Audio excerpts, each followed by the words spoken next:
Hey guys, Rich here at RC Informer. Welcome everybody to the channel. Appreciate you guys stopping by and checking everything out. We got some cool new stuff coming, of course.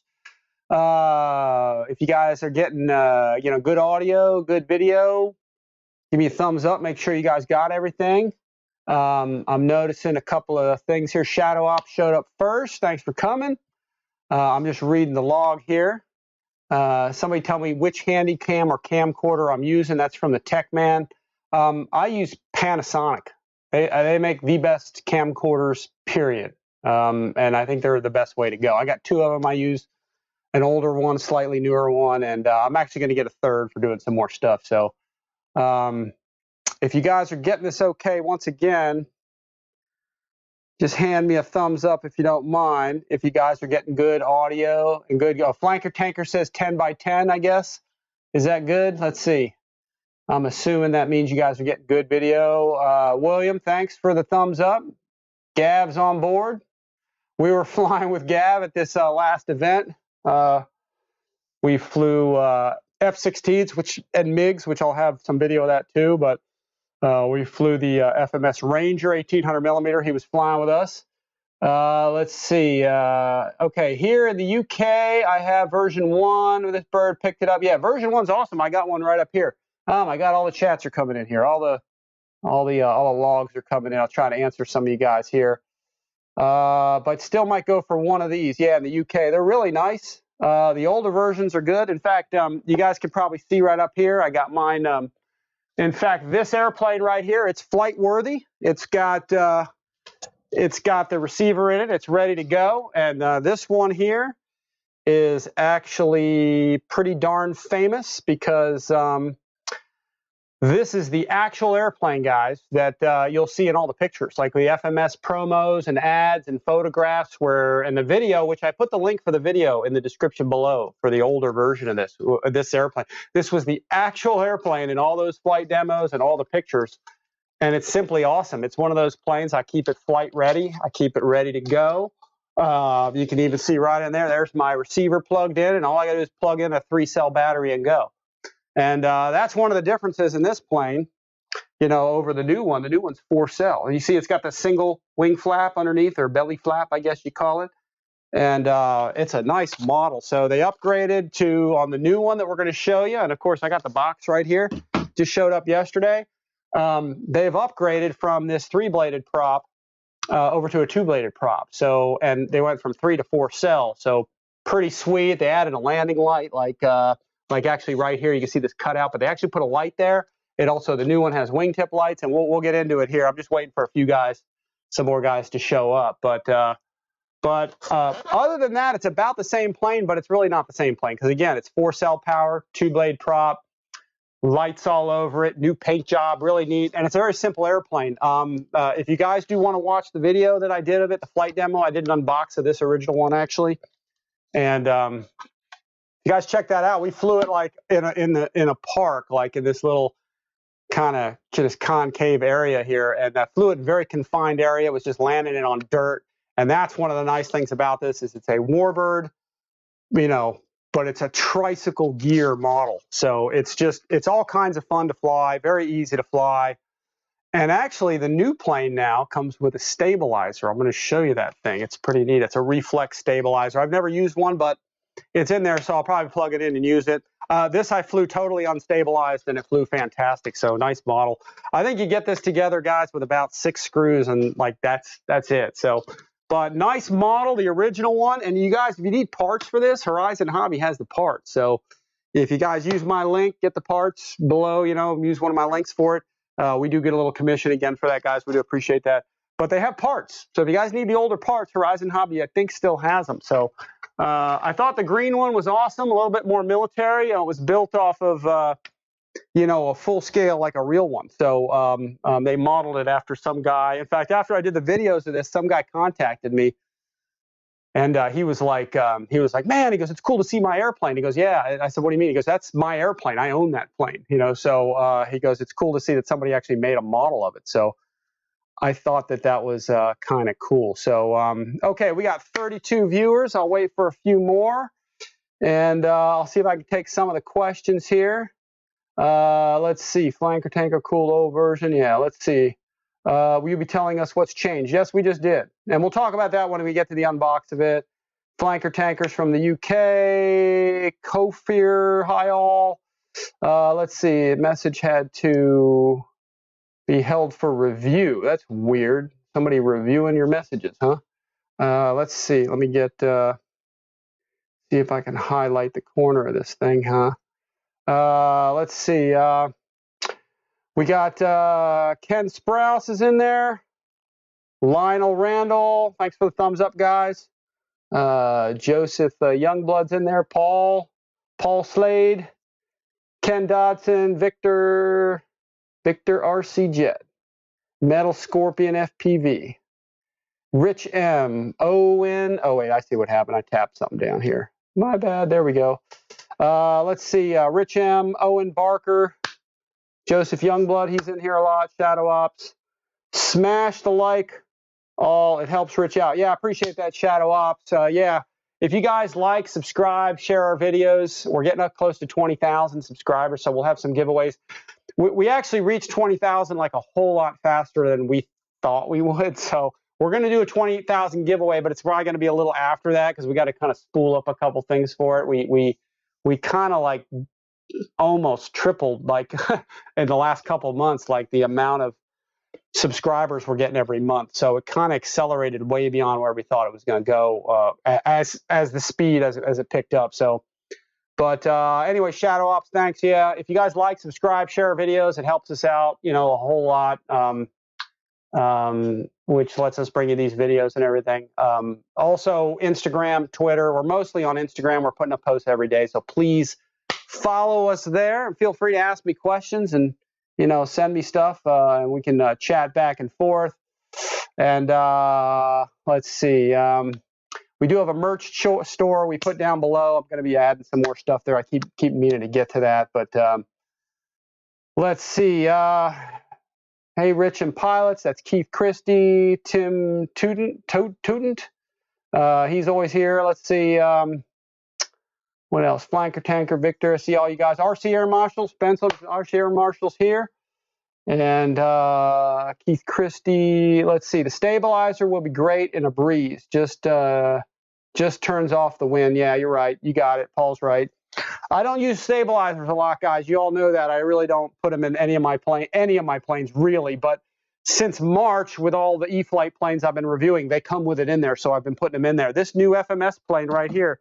It comes with one inside. It's like their brand or their version. It's called a Reflex, and we'll talk about that.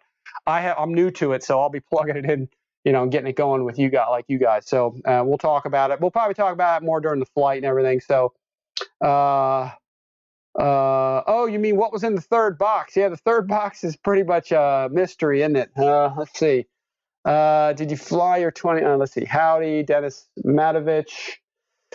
Let's see, Spencer, ain't surface stuff, cool to stick around. Spencer, it ain't surface stuff, so you're cool to stick around. I guess you're talking about cars or something there. Shadow Ops, let's see. Green airplanes are really cool until you have to find it in the thick brush. Yeah, actually it stands out pretty good though. The lightning bolt on the side is yellow and red. So, I mean, it was pretty easy to see. Great contrasting colors. And the new one's going to be real nice. So let's see. He got the damn truck too. Yeah, I got the truck. We'll be doing this, guys. We'll be showing you this. Let me get up for 1 second. In fact, let me switch my view here for 1 second. I'm going to just go to a different. Let's go to this. Yeah, I'll be showing you guys this thing too. This is pretty cool. We'll do this in like probably in one of the next videos I do here. Sorry, I'm in front of the thing here. But yeah, we'll be showing you all this. This is pretty neat. I'm using it for sort of a stand, but we'll be showing you the Atlas. It's pretty sharp. I'm not a big RC car fan, but since these crawlers have been coming out, FMS has been cranking these things out. And you can see this is a little smaller one. I'm into the crawling. It's neat going up and down, you know, just terrain, and you can see that. And mostly, actually, the other thing too is like when I go to all the events and stuff, I give the kids all these cars and stuff. So it comes in this nice EPO foam box. It's pretty cool how they make these form-fitted boxes. So if you guys hadn't seen the other video that I made for the MB Scaler, check that out. It's on the channel. In fact, I have a few where I'm towing a P-51 Mustang with it and all that stuff.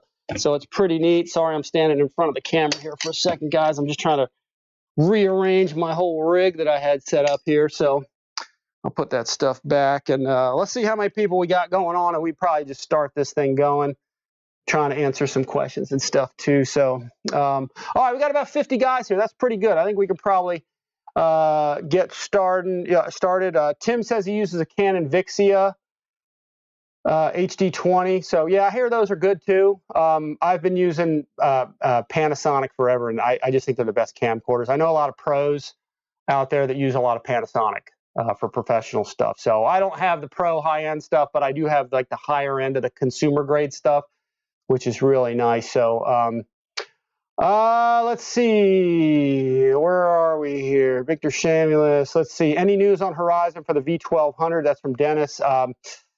It's like because of COVID, it's like when the truck gets here, you know, the container. So once the container arrives, I mean, I wish I could give you a better info on that, but Mike Kozalski, late for the party, but hey man, you're here, you made it. You're not late, we haven't started yet, we're just talking about stuff.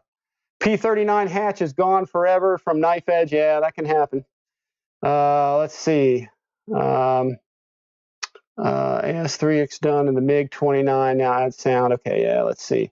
Camcorder, Vixia, let's see, where were we? What up, Matt M?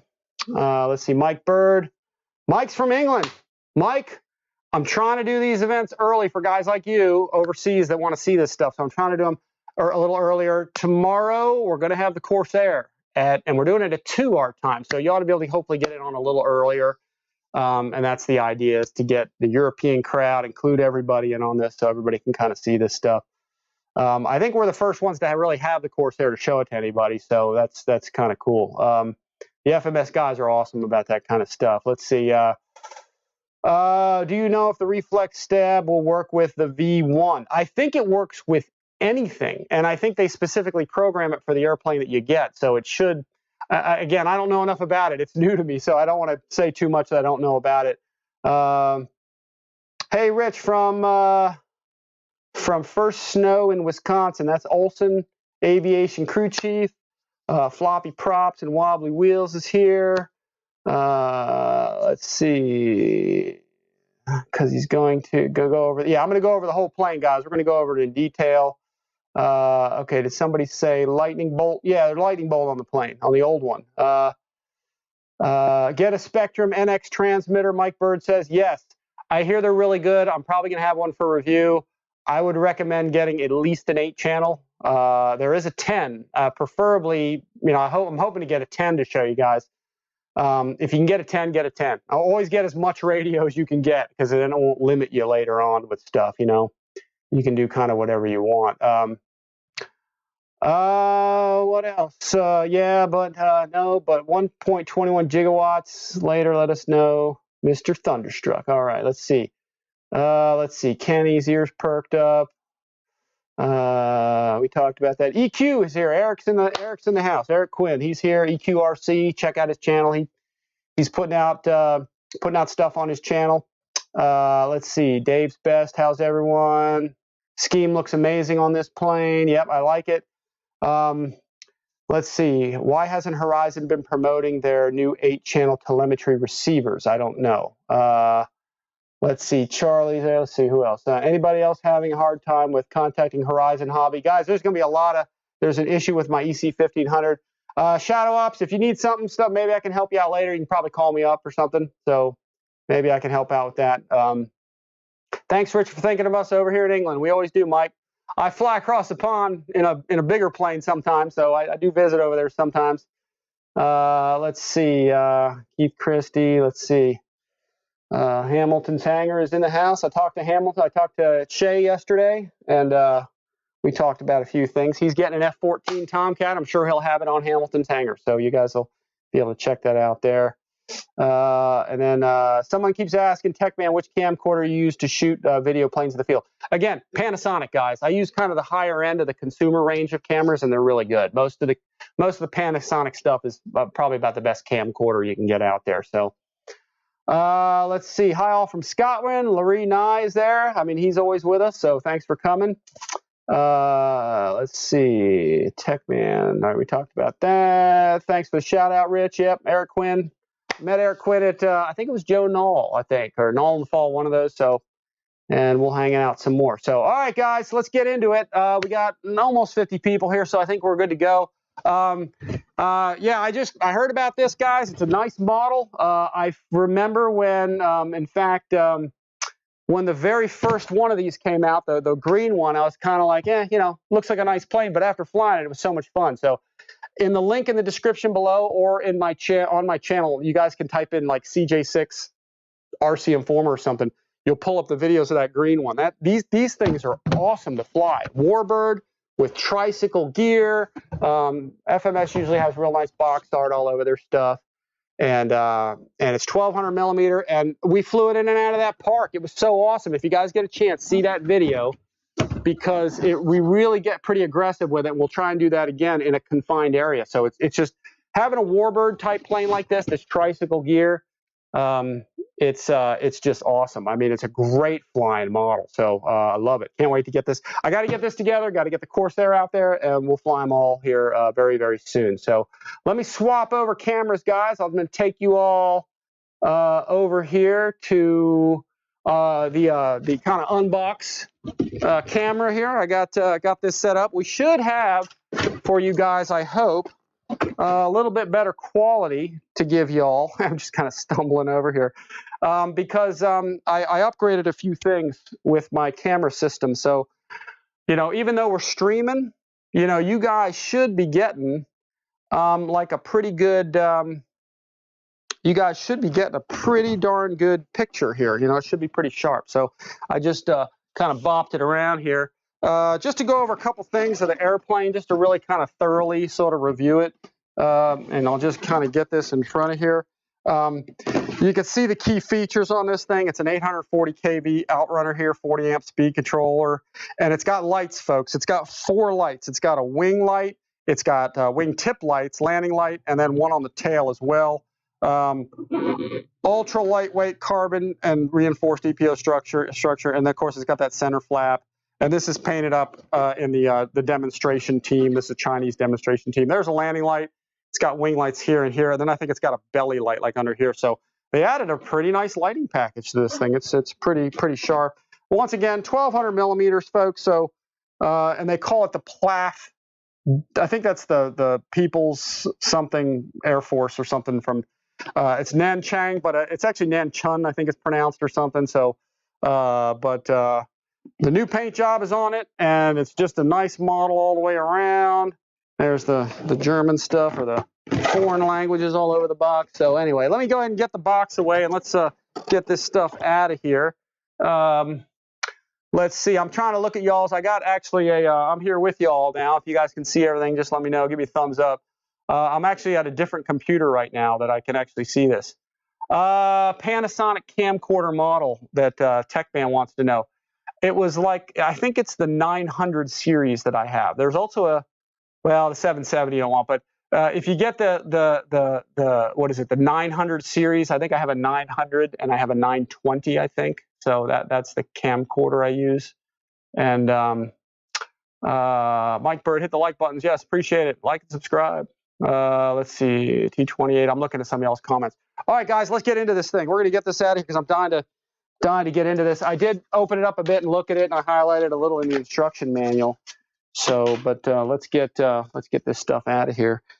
You can see how nicely it comes packaged. It's pretty simple, one-piece wing. It's really awesome. This is a new prop. We'll talk about that. We'll get close into this thing. The wing just comes right out of here nicely, red underside, blue on the top, so pretty neat there. And then we'll get this center section piece out here. There's one bag of screws, guys. That's about it. There is a cable here. This is a USB cable, so I'm assuming this is for the stabilizer.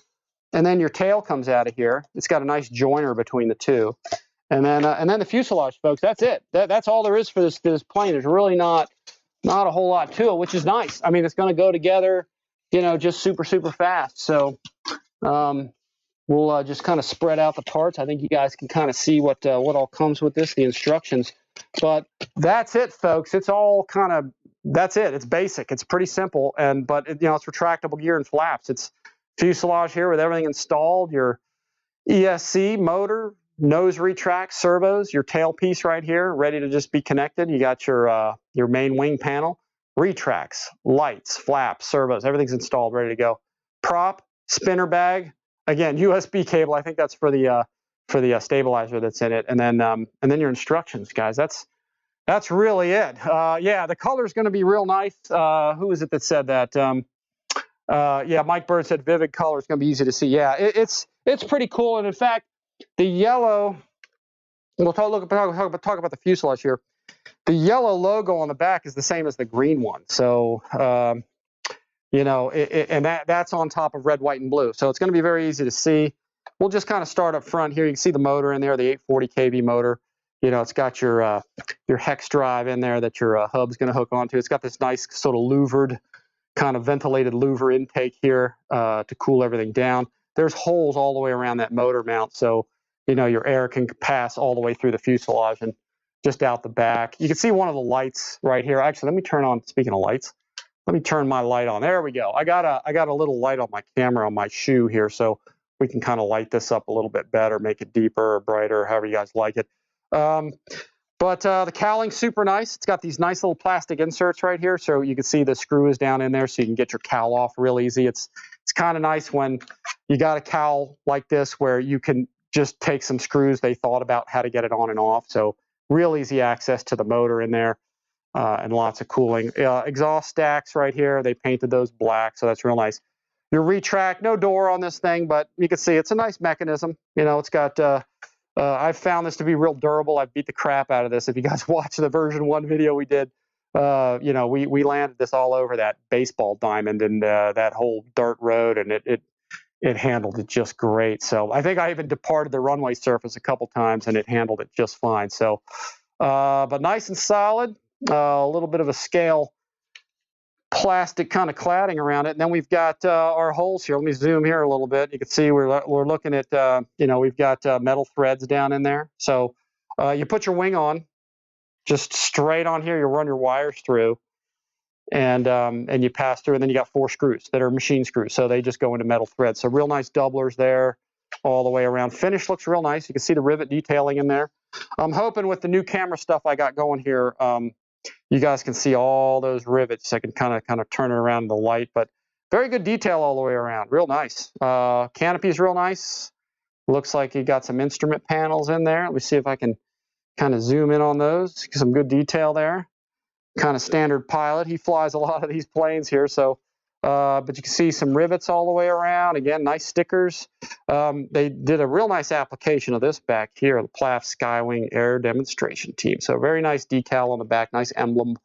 Very cool how that is. And then this antenna's already glued in. I think the original one was the same way, so the version 1. But again, cooling holes, your light right here. That should be nice bright, LED Cree type light, and so forth. So your pad is back here. The horizontal stabilizer fits right in here, and then you put your screws through there, and those tap into metal threads down there, and we'll show you that. Your vertical is in place. These are laminated hinges, so that's already secured. Your horn is already on there. They're pretty robust, and as I'm moving this, there's like little to no play in this. So they do a good job with their clevises and stuff, even though FMS has gone to a lot of ball links. Their clevises have always been very good. So nice doubler right here where your rudder horn is on. You can see you've got these spar jig slots. So there is a spar running through your vertical, so that's pretty tough. And our servos in there. So I'm not sure if these are digital or not. They may be. I don't recall, but this is your connection for your elevator. So pretty simple. That goes on 2 screws. And then your wing screws, and that's it, guys. There's 6 screws to assemble this. There is a pitot tube that you stick in the wing. We'll show you that.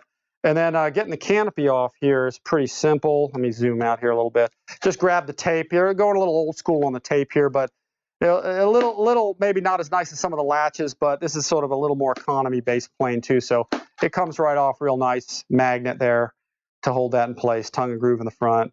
Screwed in or screwed up pilot, call it what you will there. So So there, yeah, it's nice. It's typical FMS. That's very good quality, just outstanding.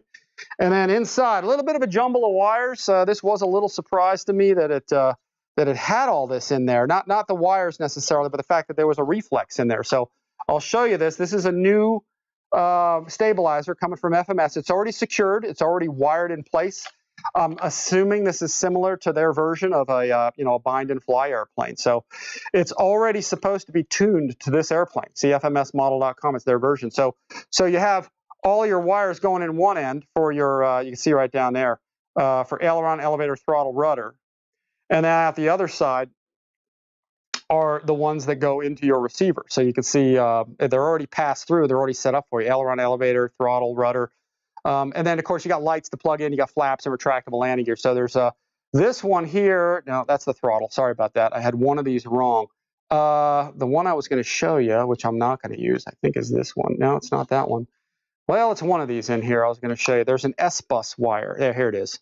If you guys are doing Futaba, I've never used S-bus, PPM mode, so I think you can just go through one connection for all this stuff for S-bus. So that's even in there if you guys have that functionality, with Futaba. So, but there's your elevator horn and rod, everything hooked up, ready to go. You got your landing gear. I think this is, that's your nose gear retract that comes up from underneath there. Speed controllers in there, ready to go. They do have a XT60 connector ready to go. So if you guys have that, or you even have EC3s or IC3s, they'll all plug right in. So it's kind of good to go there. And speed controller is in here. You can see your Predator 40 amp in there. And I'm probably going to, in fact, I'm probably going to tuck that kind of sort of back in here. The funny thing is too, I didn't see any Velcro in the package. They may have forgot. Again, I don't use Velcro on my batteries if I can avoid it. And I'll stick that down in there. But I will put, I'm going to put some shelf liner down here, even though there's not a lot of surface. But they've got, if I remember correctly, the original version of this flew great with just a 4-cell battery in here. So we'll be flying it here on, your standard 4-cell 2200s. And it'll take more battery if you can fit it in there. My only complaint that I'm looking at this thing is that I wish they had just gone with, taking these straps and made them a little wider, just to put a wider battery in. I can probably cut those later, not a big deal. But anyway, so that's the inside of this thing. Straps are in there nicely. Again, I'll put that shelf liner stuff in there, and that's it. Down in there, again, plenty of cooling down there for stuff to come in through the engine, through the front, through there, cool the speed controller, and then over this stuff and out the back through those cooling holes. So pretty nice overall. FMS quality. This is the pass-through. This is for when they plug in the wing through the underside. These are 2 additional lights.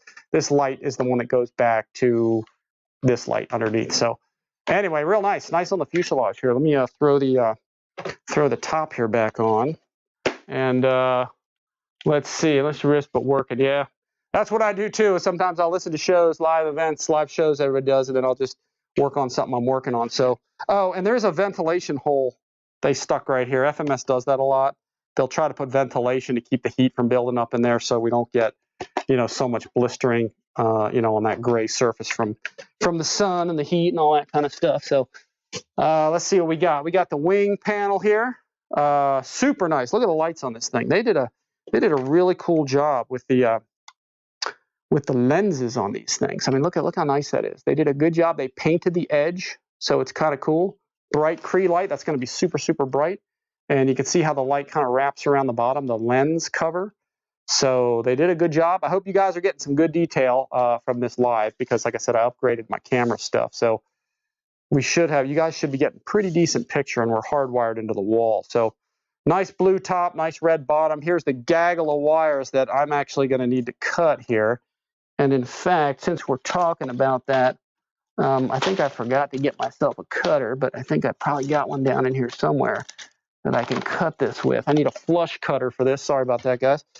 I'm going to very carefully just get in there and just cut that tie wrap to get that off of there, so we can kind of spread these out, because we're putting this baby together. I'm going to get this together and going so I can get out there and fly it. Here's your flap kind of actuator arm down there, your flap servo, 9-gram digital right there. And let's see, we got some connections here. There should be 2 lights, or at least. Yeah, there's 2 lighting wires here. And then we've got your landing gear, which will probably Y harness in with something. And then let's see, we'll get, let's see, we've got, yeah, we got 2 gear. Or no, I take that back. Aileron, we got gear, we got flap, and we got 2 lights. So those are all going to just pass through, and we'll check that out. So let me see if I can get the flaps down so you guys can see them. They work pretty easy. You know, I usually don't want to do this to servo too much, but just so you can see, that's the center flap on this thing. Let me see if I can adjust my light. It seems to be kind of flushing this thing out a little bit. Let me. There we go. That's probably a little better. I'm trying different lighting packages here too on my camera. So, but single flap, this always worked really well too on the older one. You got your landing gear in place here like this. It's all set up. There's kind of a double door system that's really nice on this. It's kind of impressive for such a small model to have that. And that's it. The detail on it's nice. It looks like it's got spar slots running all the way through, all the way to the edge. The underside red color is cool with the Chinese writing on it. Very neat. And then there's a pitot tube that plugs in somewhere along the leading edge. You don't have to add it if you don't want to. I think the instructions say to use CA. I'm going to use foam tack if I put it in. I may not even put it in all because I end up tearing those things off. So we may or may not install it. And then this is new to the plane too, your landing light. The old one didn't have this, didn't have the wingtip lights, didn't have the fuselage lights. Now we have a nice bright, you know, Cree light they put in there. So very, very cool, real nice. See your rods, horns, linkages. Those are all installed, ready to go. Let me get close up on this one here. And these clevises are very trustworthy. I've had these on there for ages, and they're always very nice clevises. Notice we're on the second hole here. That's where they got that going. So, but yeah, nice wing. Really nice overall. You know, great quality as usual per FMS. Just super, super nice. So let me put this down. Knocking my camera. Sorry, guys. And then here's your elevator. This is going to go on pretty simple. It's just going to slide on the back. Let's see. We'll get a little closer here. Real nice. There's your wire pass-through that joins with some plastic parts there. So that's all connected together. It squeaks a little bit. You can see here, these are foam laminated hinges running through. So there's a laminate there. The cracking is not the laminate. The cracking really is the paint. So you do want to inspect them though. Make sure it's, you know, make sure it's durable enough, which it is. You know, you got your plastic centerpiece here. That's everything screws into. In fact, you can see down in here, I'll get close, metal threads there. Again, there's only 6 screws to get this together with all the same length. So spar slots here running through. So overall, the tail's very rigid. So very simple construction, but very rigid, very nice quality overall, ready to go. So we'll get this all together here shortly. And then last couple things here. Again, USB, I'm guessing that this is, again, for the flight stabilizer, gyro stabilizer they include with this. So it's probably for programming or updating or something. And then the prop, this is a new prop from FMS. This is not a, you know, not an older one. At least I hadn't seen this before. So it's a little hollowed out here on the inside, but it's a one-piece prop, which is nice. So we'll see how this flies the airplane. I would imagine it's going to be a lot more powerful on a 2-blade prop, but we'll see. And then the prop, let me put that down for a second. And then let me move this, my little tray here, little advertisement there for Harbor Freight where I'll put all my screws. So, but let's see, we'll get this open. Might as well just get the parts out now since we're going to put it together. This is the parts bag.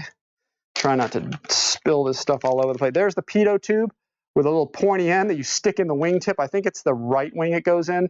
If you want to add it, if you do, they do say CA again, but man, use foam tack or contact cement. It's the best stuff.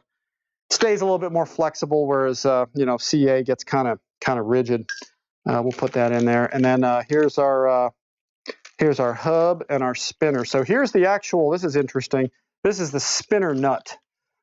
This is what you clamp this down with, which is kind of weird because there's not a lot. It doesn't seem like there's a lot to bite or grab onto this with your hands, but you only need it finger tight.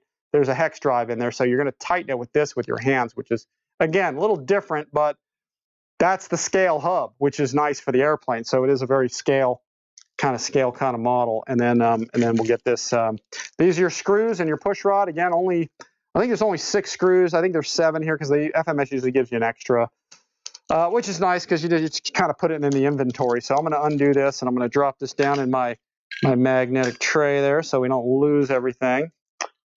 And let's see, I'll get to this bag. We'll open this one up. There's your hub parts. In fact, let me just spill this out in here so hopefully we don't lose, because there's some couple tiny screws in here. Let's see if we can get this out of here. But nice hub that just goes right around the prop. So pretty cool. Little screws here.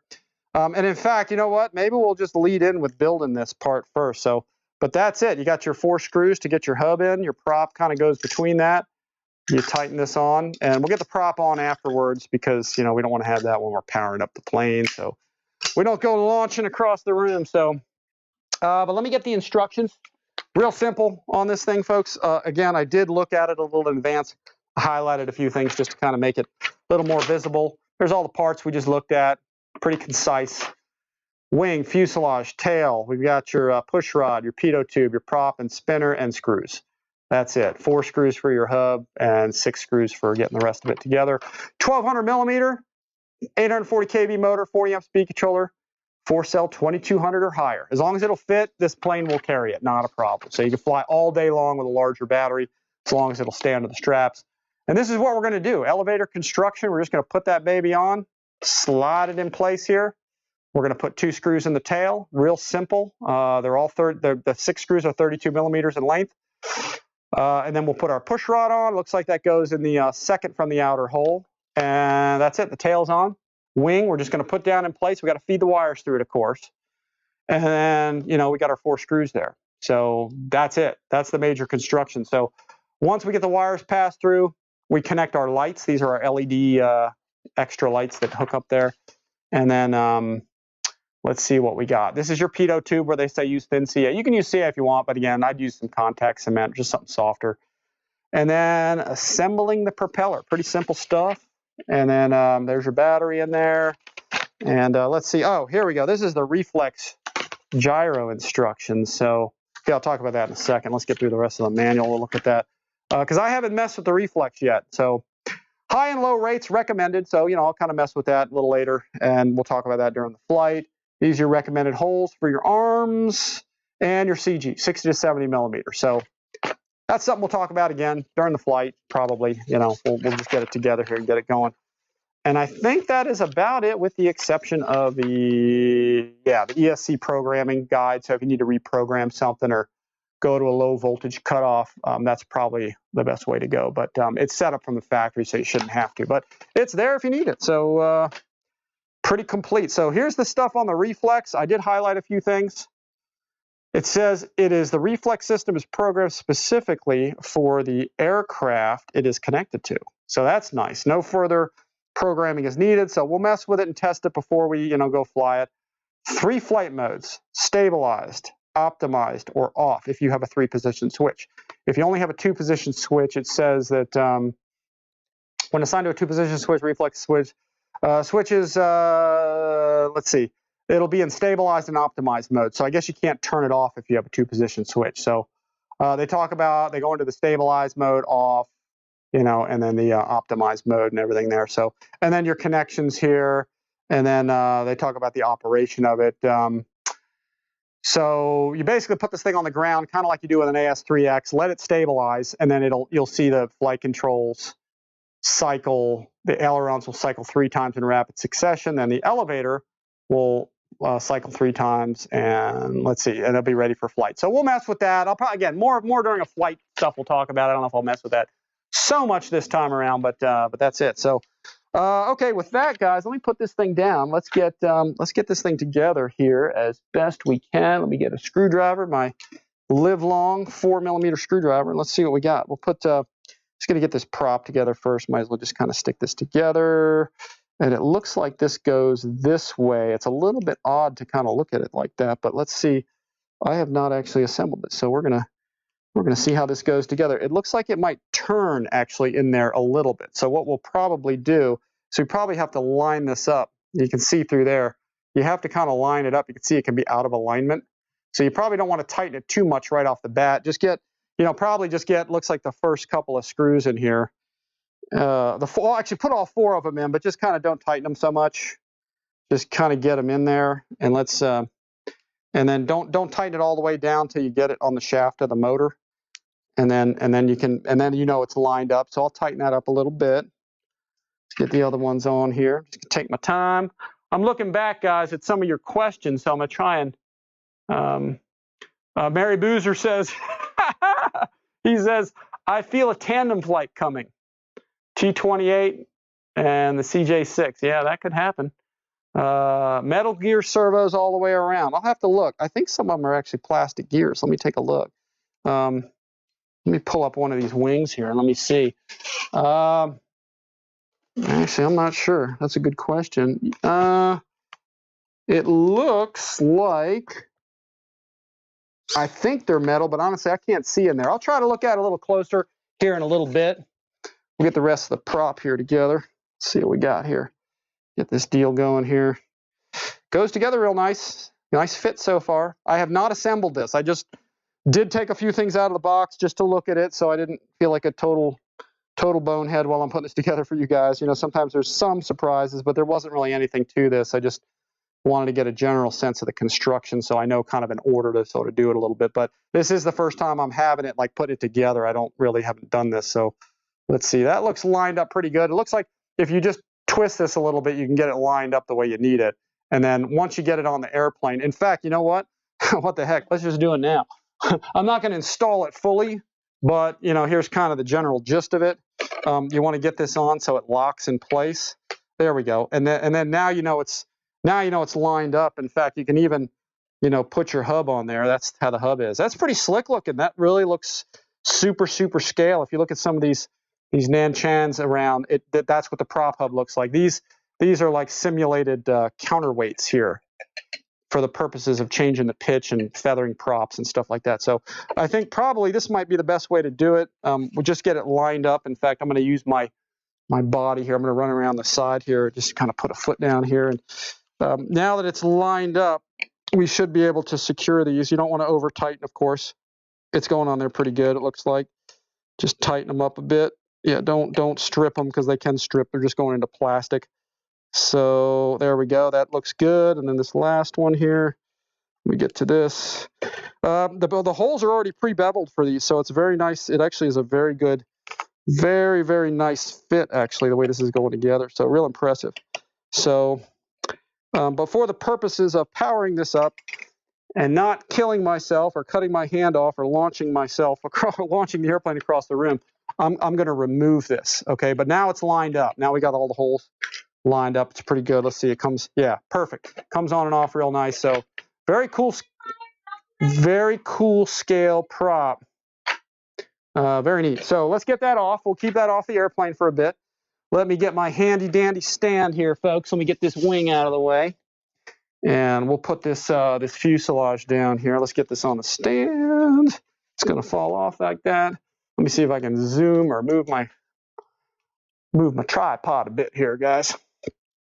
And there we go. Let's see. We'll get the tail section here. Let me grab that. I'm going to reach down under here. Grab the tail section. Let's see how well this goes on. This should go together pretty decently. It should just slide right on. And voila, guys. That's it. Make sure we got enough clearance. I think once we tighten the screws down, we should have plenty of clearance. Plenty of clearance. So let's put that down there. And I'll zoom in on that a little bit. You guys get a little closer on there. Hey, guys, shout out at me. Tell me what you think of the quality that you're seeing of the video. Does it look good? It should be pretty sharp. You know, normally when I film these things, I'm doing everything 1080 60p, 1080 frames or 1080p at 60 frame. So it should be pretty sharp, but you know, you do lose a little bit when you do this live. So it kind of is a compression factor or something going on. So you lose a little bit, and then all you should need really here is just these 2mm metrics in here. Let's see if I can get that to thread. It looks like I feel that one biting in there. That's good. You don't want to over tighten it, but you want this part to settle down. In fact, you can see right here, it's actually pulling it in as I'm tightening this thing. So you want to get it so it's just, that gap is tightening as I'm tightening this down. So you don't want to get it too tight, but you want to have it enough that, let me get this front one in here. That one actually hadn't even bit in there yet, I don't think. That's unusual. That one's not really biting on me. Yep, it's just sliding in there. Let's do this. Let me get, that's kind of weird. Sometimes that happens. Let me see if I can put a little side load on this thing and get it out of there. Nope. It just wants to slide around. Pretty typical. Let's see if we can get this, get that. Yeah, this is one of those stubborn ones that just doesn't want to thread in anything you're doing. Yeah, let's see. Get this out of here. All right, let me undo the other one. It's upsetting me here. Let's see if we can get this out of here. All right, let's get this. Something's not threading right there for some reason. This is supposed to be easy and perfect every time. There we go. That one came out. And this one's just telling me, nope, I don't want to come out of there.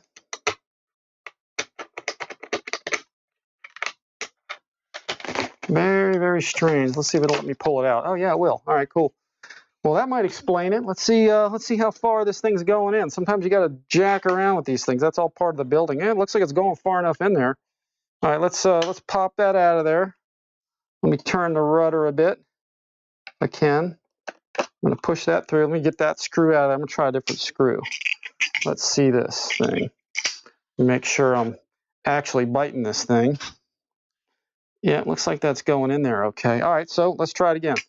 Let's take this one. Let's take this one. Sometimes you just got to feed these through a couple times and see if you can get them to fit. So, yeah, it should be long enough. And somebody's calling me. Let's see who that is. Yeah, it's a scam call. Perfect timing. Scam call. Let's see. All right, let's see if we can get this one in here and lined up. Get that in place here. All right, let's go. Let's see if we get this to line up. Yeah, that one just doesn't want to go in there. Let's see. It's probably just a little alignment issue. Put this down here. See if I can feed this in there better. I just dropped it. Get that into place.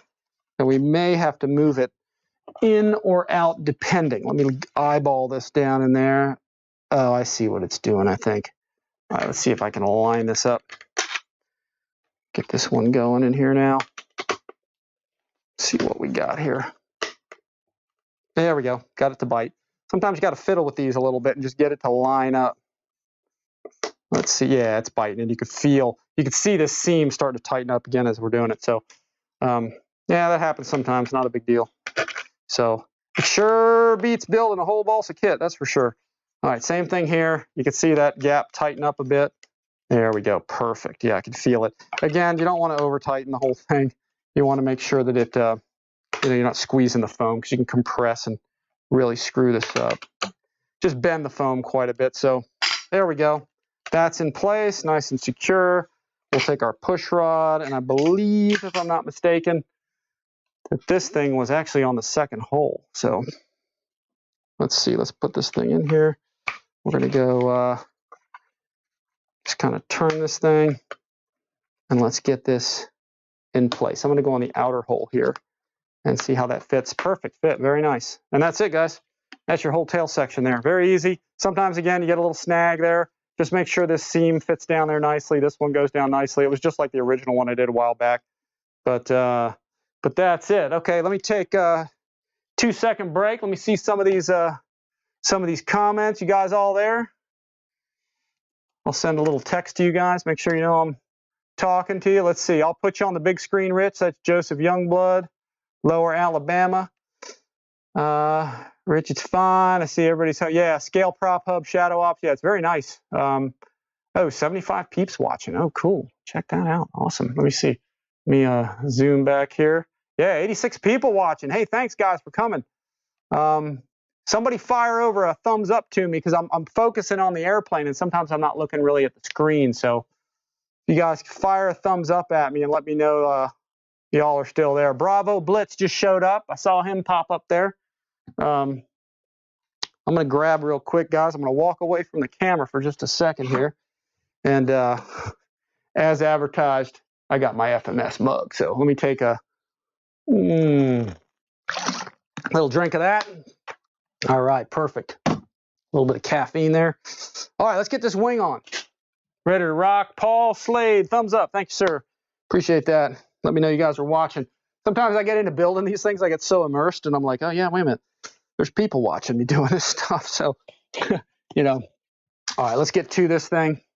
We got the wing here. We'll get this thing on. Let me go full zoom out for everybody. Let me get this, see if I can get this. I might have to angle this a little bit so it doesn't get messed up with my camera. So, but we got all our connections here.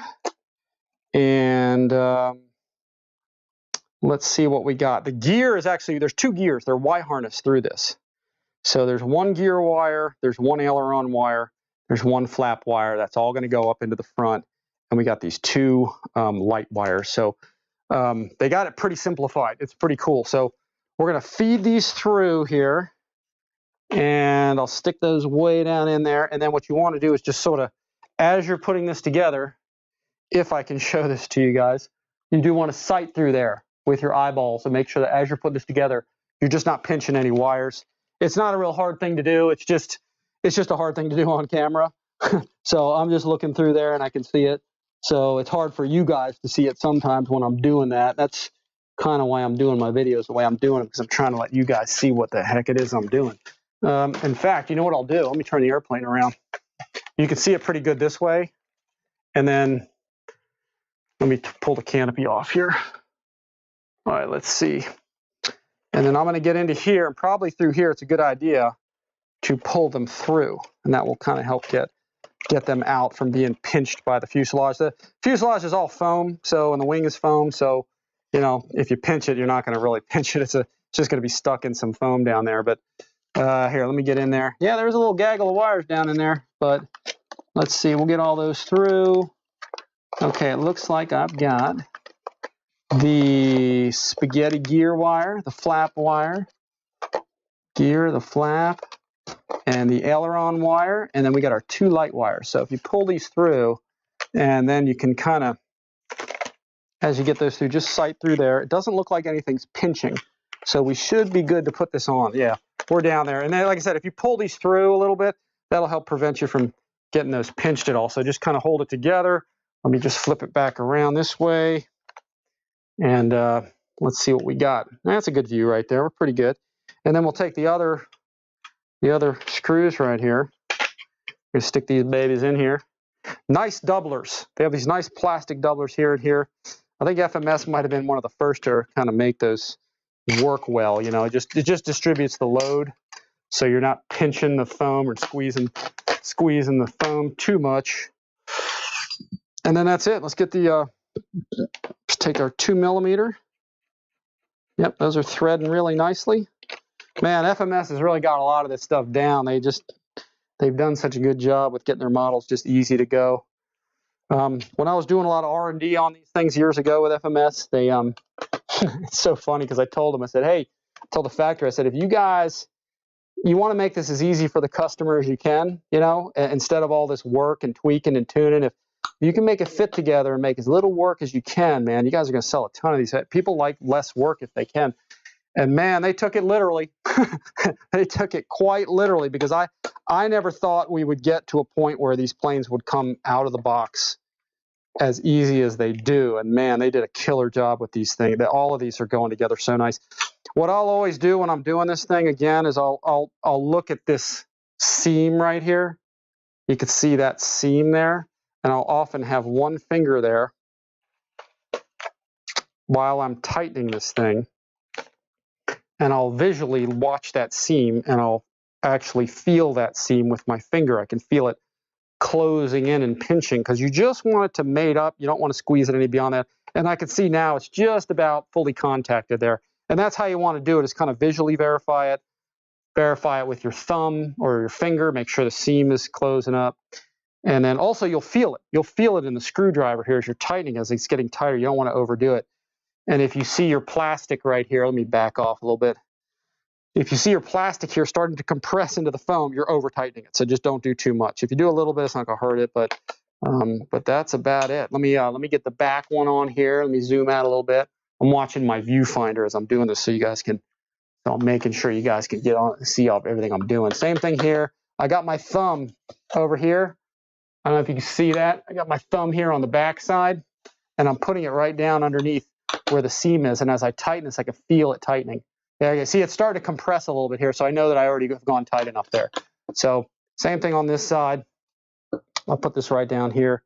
My fingers on this side to kind of visually or just feel it. And that's it. You can see it's starting to compress here. Well, no, actually it's not. Let me go a little more. Yeah, once it starts to compress, you've gone a little, yeah, that's probably about it. So, and that's it, folks. That wing is all on there. So the last part, again, of assembly on this thing is this pitot tube. I don't remember which wing. I have to look at the instructions. Once again, I'm not going to put mine on just for right now. I may put it on a little bit later, but it's just, there it is. You stick it, it's a spear. You spear it into the wing and then just kind of glue it in. Put some foam tack or something on there, and that's it. But I'll put this on later. I'll stick it on the desk, and we'll deal with that later on. But that's it, guys. That's your construction. That's your assembly of the airplane. 6 screws, man, and you're done. It's so nice to have such an easy, construction on an airplane. So with that, next step. This is a little different, guys, because I've been binding and flying everything. Now we got to put a receiver in and kind of bind it and stuff. So we'll go ahead and we'll attach this. Shadow Ops gave you $5, man. I appreciate it. You're the man, dude. That's fine. You don't have to. And with Shadow Ops, with the super chat he gave me, I do appreciate that. It does support our channel. Me and Steve, spend a lot of time driving and filming this stuff for you guys, so we do appreciate it. However, if you guys are planning to buy a plane, I always tell everybody, as far as like the super chat money and all that kind of stuff goes, I'd rather you guys keep your money and get yourself a good plane. And then when you do buy a plane through our links, if you use our links in the description below, that supports us. It doesn't cost you guys a dime, but we get a little commission when you use our links to purchase. So anything you guys want to get, if you use our links, and it takes you to the Horizon page, the BitGo hobby page, the Amazon store, or Hobby Zone, or any of those kind of things. You guys don't pay any extra, but you guys give us a little commission when you do that. So we do appreciate that, because I like to keep everything free on the channel. I don't like asking anybody for money or charging anything. So just keep it free, keep it fun, and then when you guys get a plane, use my link, and that's awesome. We appreciate that, guys.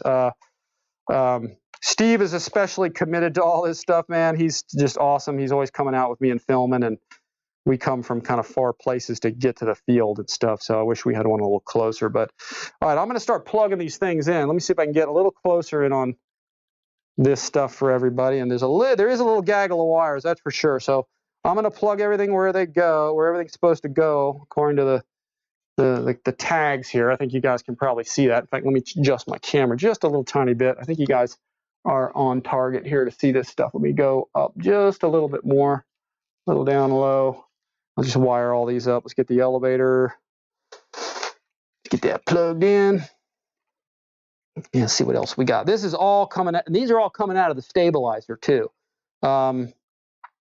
Where's the aileron? Aileron's right there. Normally I do tighten up my connections, but just because this is probably gonna take a little longer to do this. And what I mean by that is, like I showed you guys last time, if you guys watched the last video, I'll often take a hobby knife or something like this, and I'll push in those metal connectors just to squeeze them, get them a little tighter so it's a little better, tighter fit. And I may go back actually and do that, but just to sort of save time, I'm just going to plug them all in direct. And technically, you can plug them all in and just go, and shouldn't have any kind of problem on any of this stuff. So let's go to the auxiliary, which should be here, and then the landing gear. This is the part that I think I might have to figure out. Let's see. There's aileron. Oh wait, hang on a sec. There's ailerons. Let's see. We may have an aileron Y harness in here. So, oh wait, I know what it is. That's right.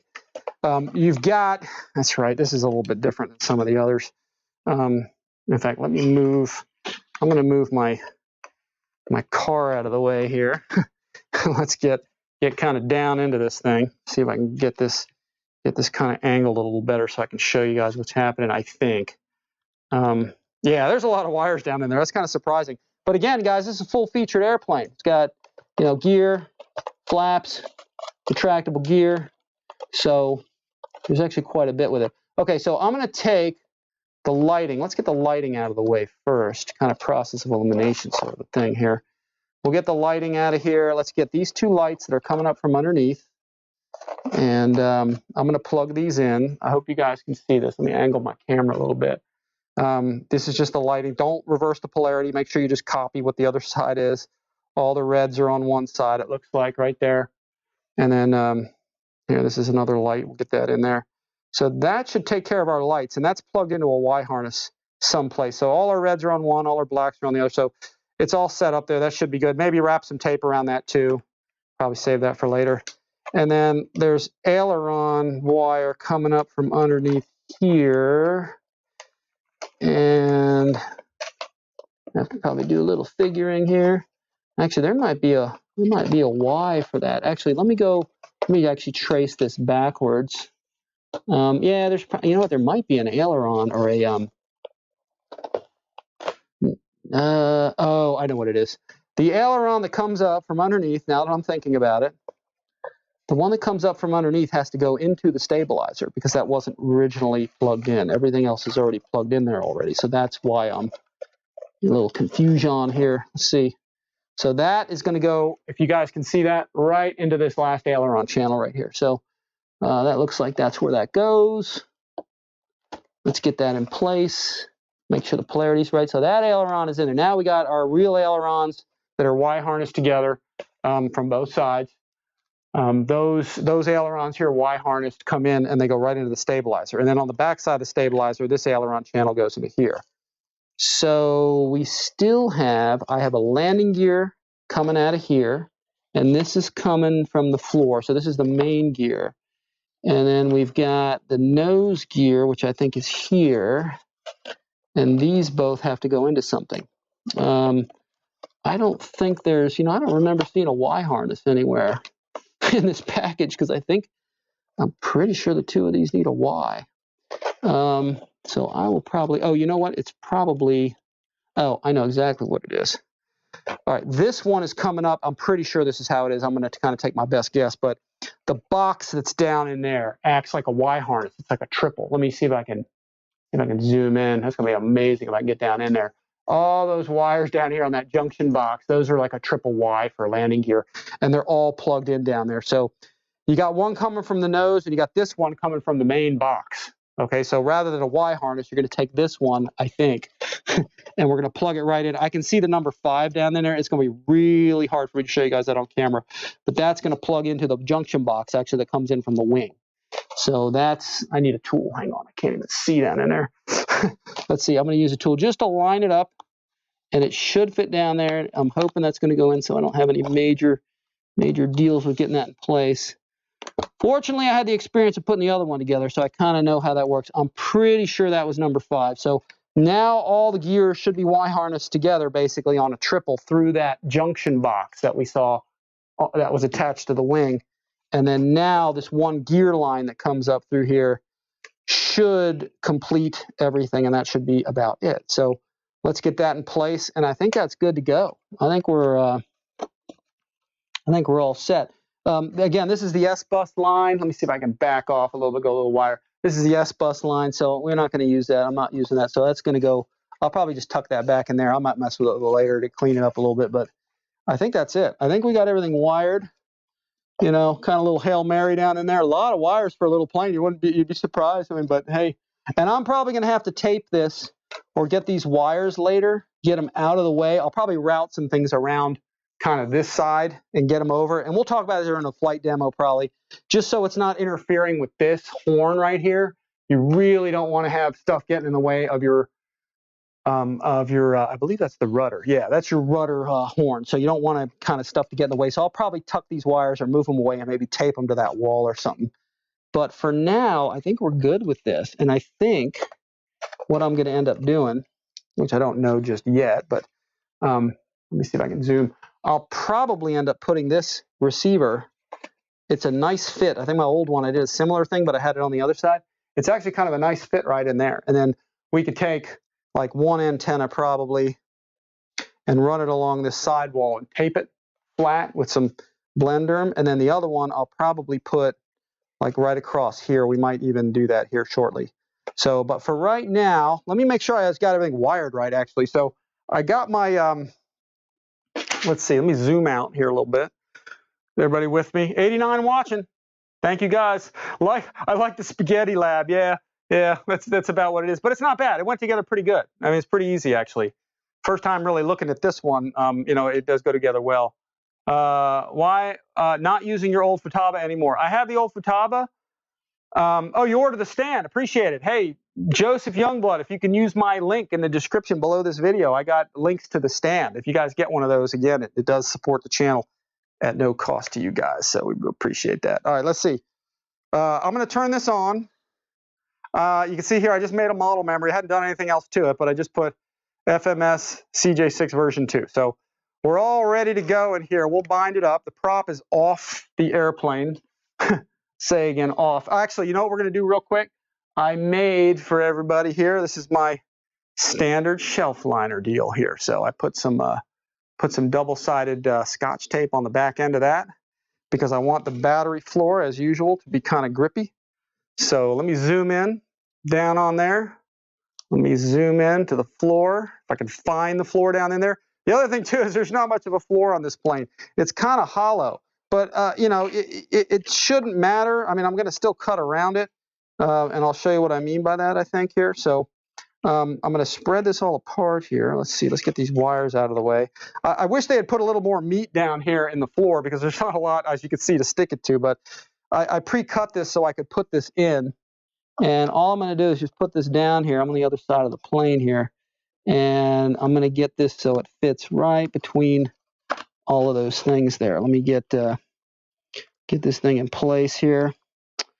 Let's see. There we go. It's down there. Let me just secure it as best I can because I'm gonna have to cut probably most of it away because there's just too much of it. So there'll be enough grip in the battery, but I wish they left a little more floor down in there. Probably if I could yell at them about anything, but they'll probably see this video, the FMS guys, and they'll go, oh yeah, okay, I see what you're saying.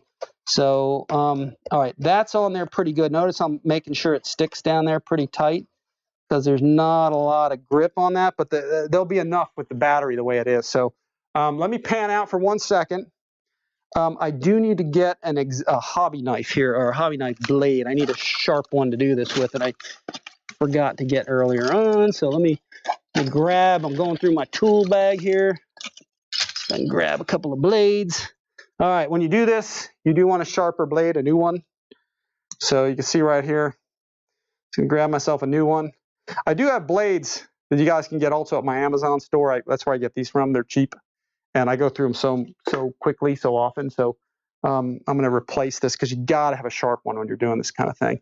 You got to be careful, too, not to cut the wires down in there, which I've never done before, you know. So, so you just got to be careful. But you want a new blade when you're doing this because it just makes a much nicer cut. So let me get this a little closer. Let me zoom in here. Let me get zoomed in, guys. Here, hang on. Let me get this a little closer for everybody. And you get the gist of what I'm doing. I can kind of see through this thing already, and I kind of know where the wires are. So, you know, you just have to be cautious not to cut through them. So I'm just going to start right here. Very carefully. You don't want to go too deep, and just use the wood as a pattern, as a guide. That's all I'm doing. Just get right through here. You don't have to go too deep because, again, you don't want to cut the straps. You don't want to cut any wires down there or any of that kind of stuff. I'm just doing this real time, folks. Let's get, and again, you want to use the wood edge as sort of a guide. You don't really have to cut this out, but it's not leaning against anything, so it's really not doing anything for you except for blocking your access to the wires down there. So again, I'm only going like a millimeter or two below the surface of the wood, and I'm just carving this out. If you do this right, it really looks good. And because this thing has such a big hole in it, I might even change this or do something later, and I'll probably show you that in a flight demo if I do. But I think it's going to work fine like this. I don't think there's going to be any issue. Let me get kind of get this at an angle where I hope you guys can really see this. Let me follow around this curve here, get a little surgical with this type of a thing. Again, this is the part right on this edge and on the other edge. You do not want to go too deep because there are wires down there. But again, I can kind of see through the tape, so it's got to be real careful. And let's see, get around there. We'll cut a circle there. There we go. I think I got it. And then we should be able to just kind of pry this up. There we go. And that's it. See how nice that came out? And that's it. So you now actually have a nice kind of grippy, and you can see what I'm talking about. I wish they hadn't cut so much of a hole in here and left some more meat down there. I mean, you can see these wires, and you can see those are the wires down there and down there. You just got to be careful not to cut through those. But you can see they're pretty far down there, so it's not really a problem. If you guys want to use Velcro, again, use it. My preference is just to use, shelf liner. So now that that's done, we can take this thing and drop this right down in there. And now it's very grippy. It's attached to everything. And you got a little bit of shifting space. And in fact, you could even take this strap out, move it to this slot right here, and then get your battery even farther forward. But I won't know that till we fly it. From what I remember, this plane flew just fine with the battery strapped in, the way that they show it here. So let's get this thing, let's get this secured down in place here. There's that. I fully charged this so my radio doesn't bark at me, and my radio also I programmed like Wesley at Mary Boozer said, with a different voltage cutoff or whatever, so it doesn't, chirp at me all the time. But that's it, folks. You see the battery's in place, and you can see here I can lift up the airplane with only the battery. I'm not touching anything else with that. So it's in there. It's not moving. It's not sliding. It's not going anywhere. So all right, let's get this thing bound up. Let me get before I get too involved here, let me reach down here and grab a bind plug. Good thing I didn't secure my receiver just yet because I got to bind this thing. So let's see. Let me angle my camera just a little bit. Let me go wide a bit. There we go. Let's get this in place. All right, we're good. We're on the bind here. All right, let's go. This is one of those orange R620X version 3s. Very nice receiver, actually. I just had it sitting around, and because of this kind of airplane, I like the flat configuration instead of having the wires like coming out at a 90-degree angle. When they come out the back, sometimes it's an easier install here. So let's do this. Got my radio set up, ready to rock and roll. Grab my wires here.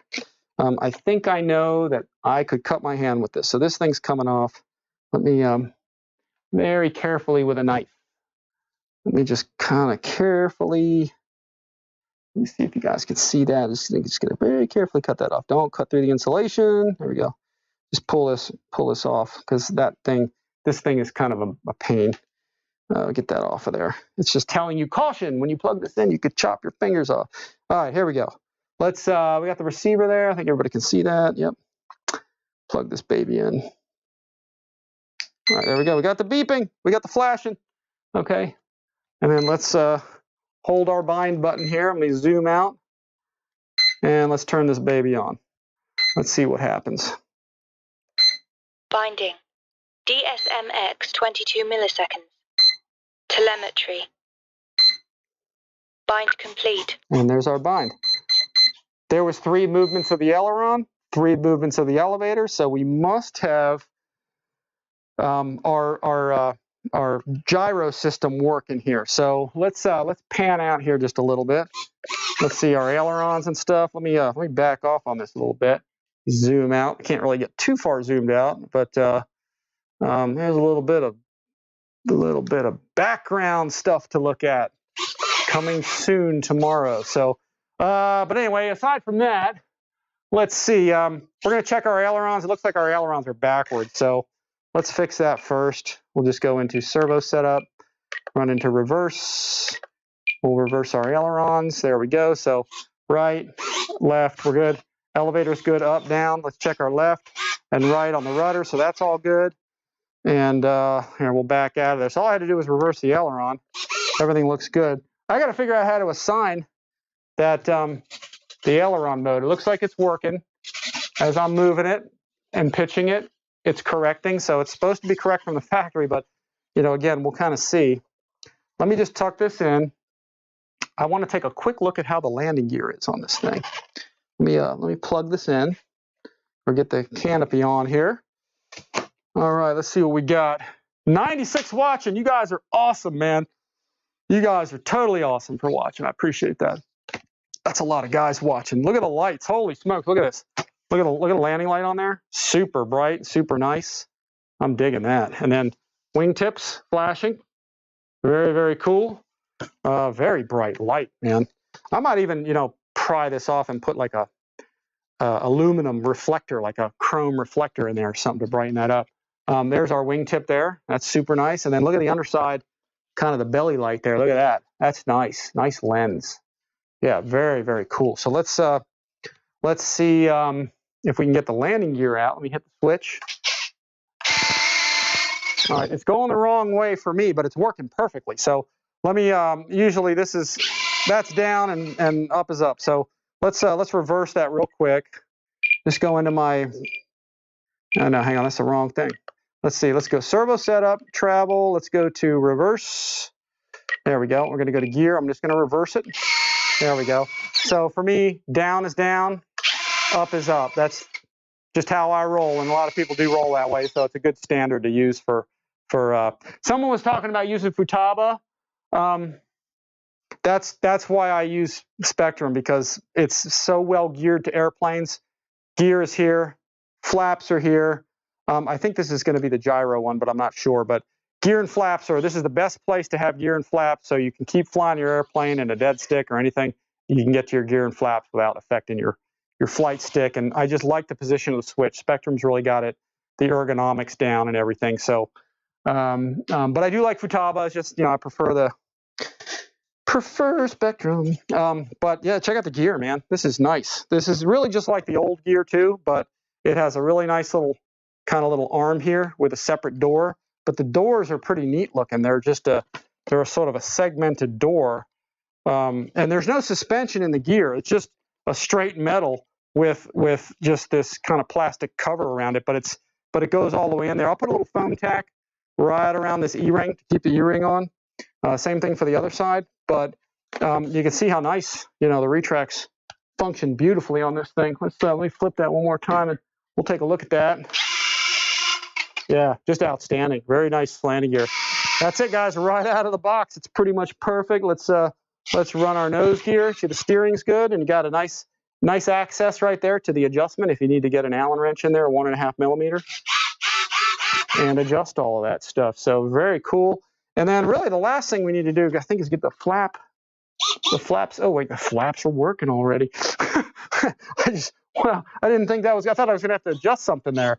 They must really be doing something else at the factory to get.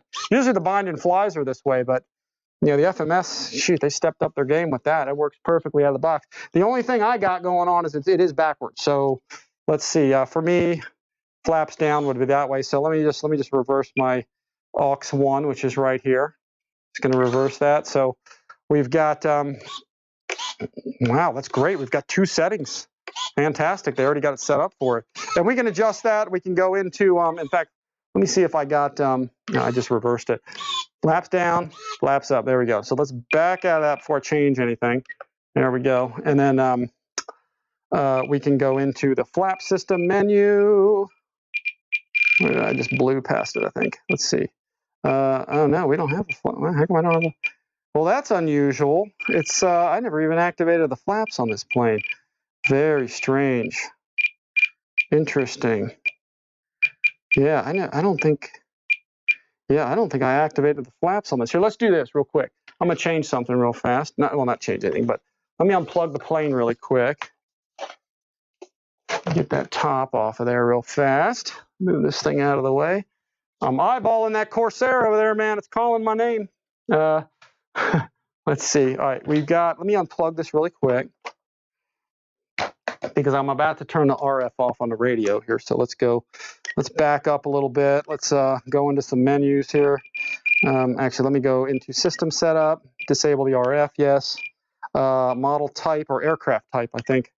And then, yeah, see, I don't have, that's weird. The flaps are working on this switch, but it's not, maybe that's something automatic FMS has in there. So wing, I'm going to go to 1 aileron and 1 flap because we only have 1 flap channel and 1 aileron. Actually, it's kind of funny because this picture actually looks exactly like what we're doing. It is a center flap with, you know, with 2 ailerons, but it's 2 channels, 1 aileron, 1 flap. That's kind of the takeaway from this. So let me go back here. Now the RF's back up.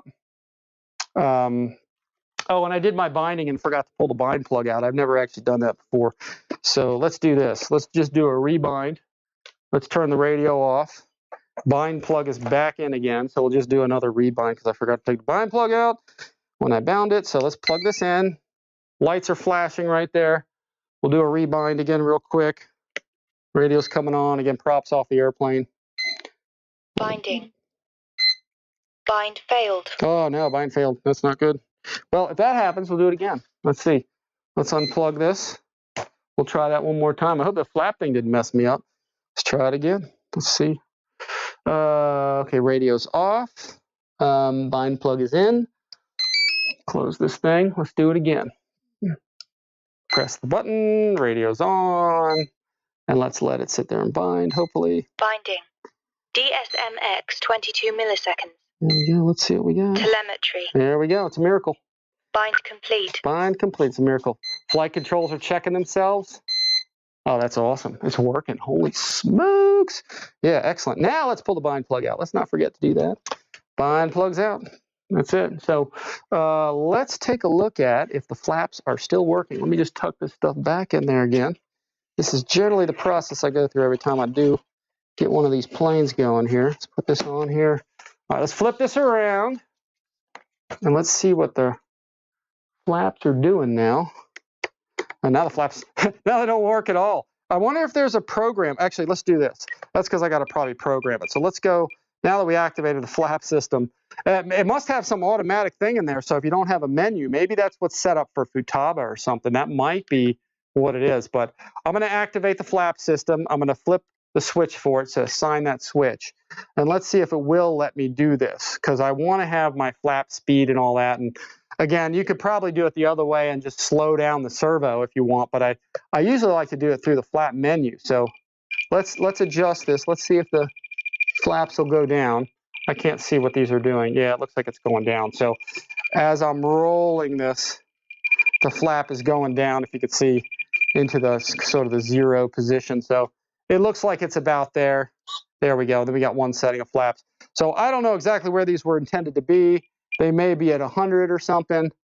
Let's go to position 2, and I'll roll that down. And we're going to have to check and see if there's any elevator to flap mixing. Let me go back to, I think it's minus.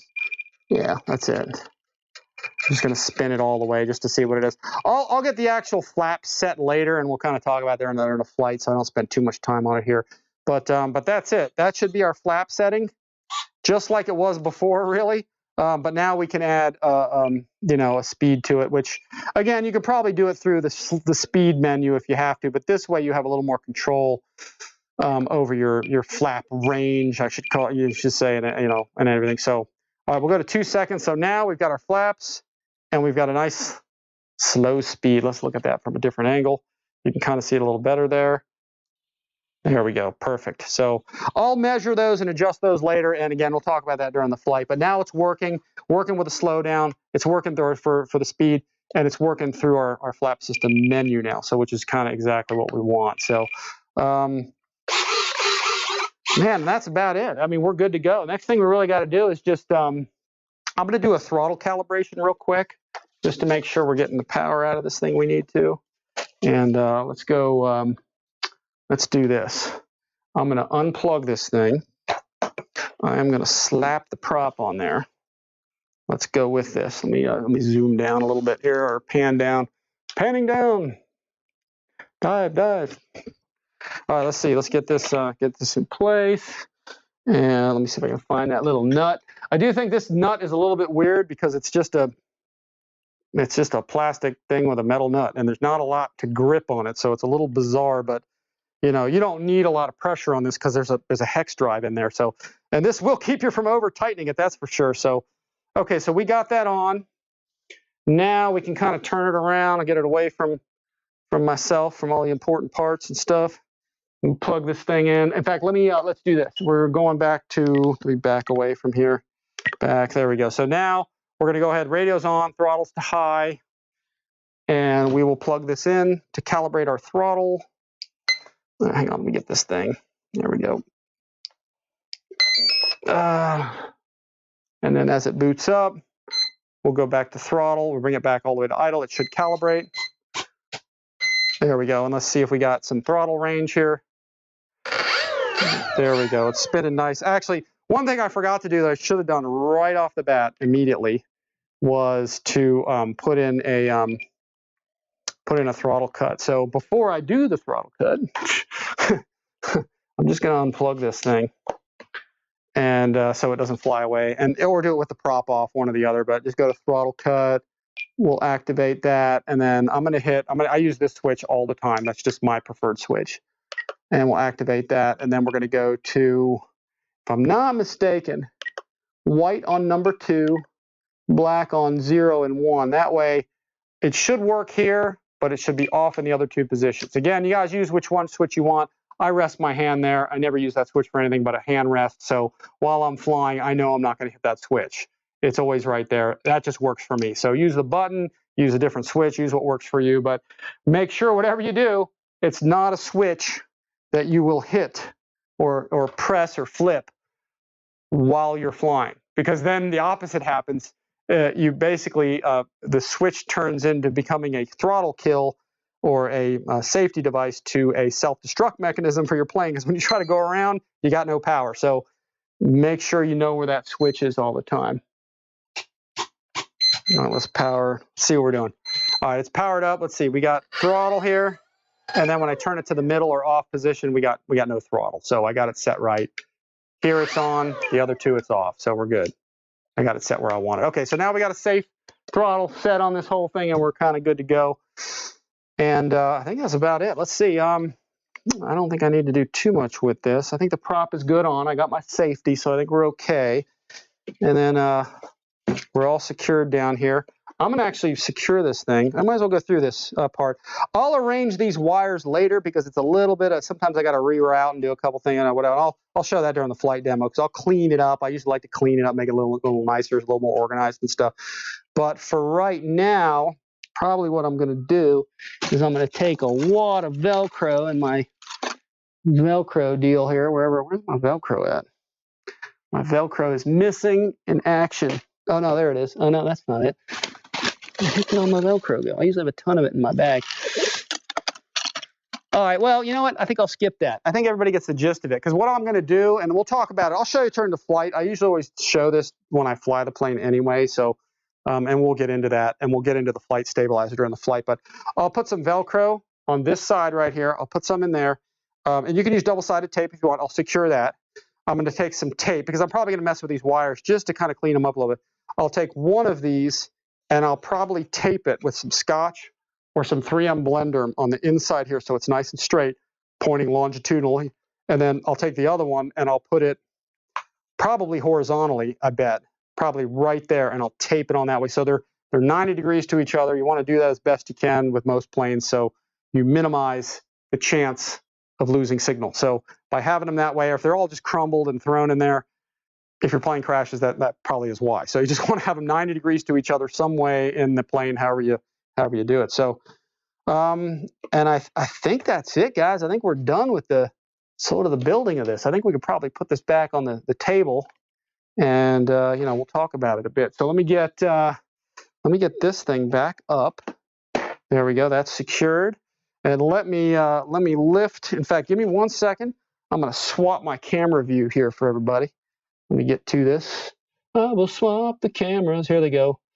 Let me go back to the Logitech. I need to come up with a simpler way for this. This needs to be voice command or something. All right, here we go. I'm going to switch. Head it. 1, 2, 3. Go. Boom. There we go. We're back on the regular. And I'm going to step right over here.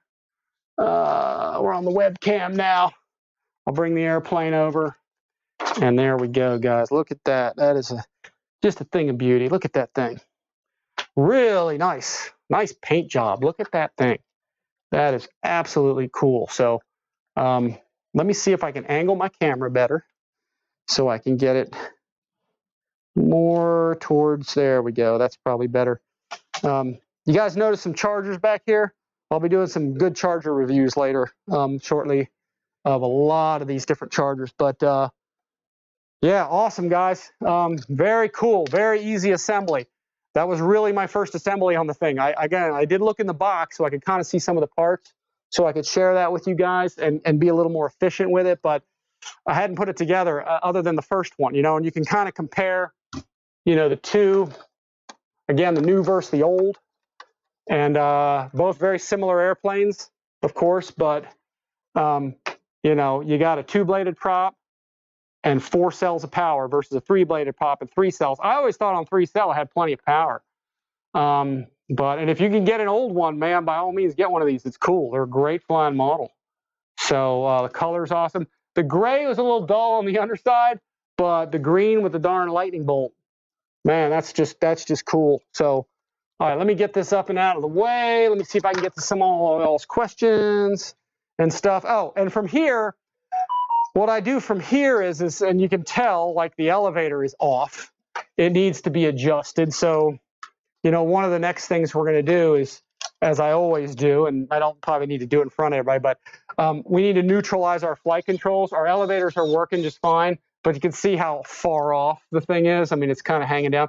So we gotta unscrew or unclip our clevis, spin it out backwards. Also make sure that this horn is 90 degrees to the rod roughly first, and then we adjust the length of the rod by turning it. So our flight controls are all neutral. So, and you can see right back there, it's not neutral. So I'll get it centered up. Same thing with the ailerons. That's the next step. Make sure everything's centered up, although that looks pretty darn close out of the box. Not bad. Get the flap. Well, there's not a flap. There's a center flap, but in fact, let me rotate that real quick.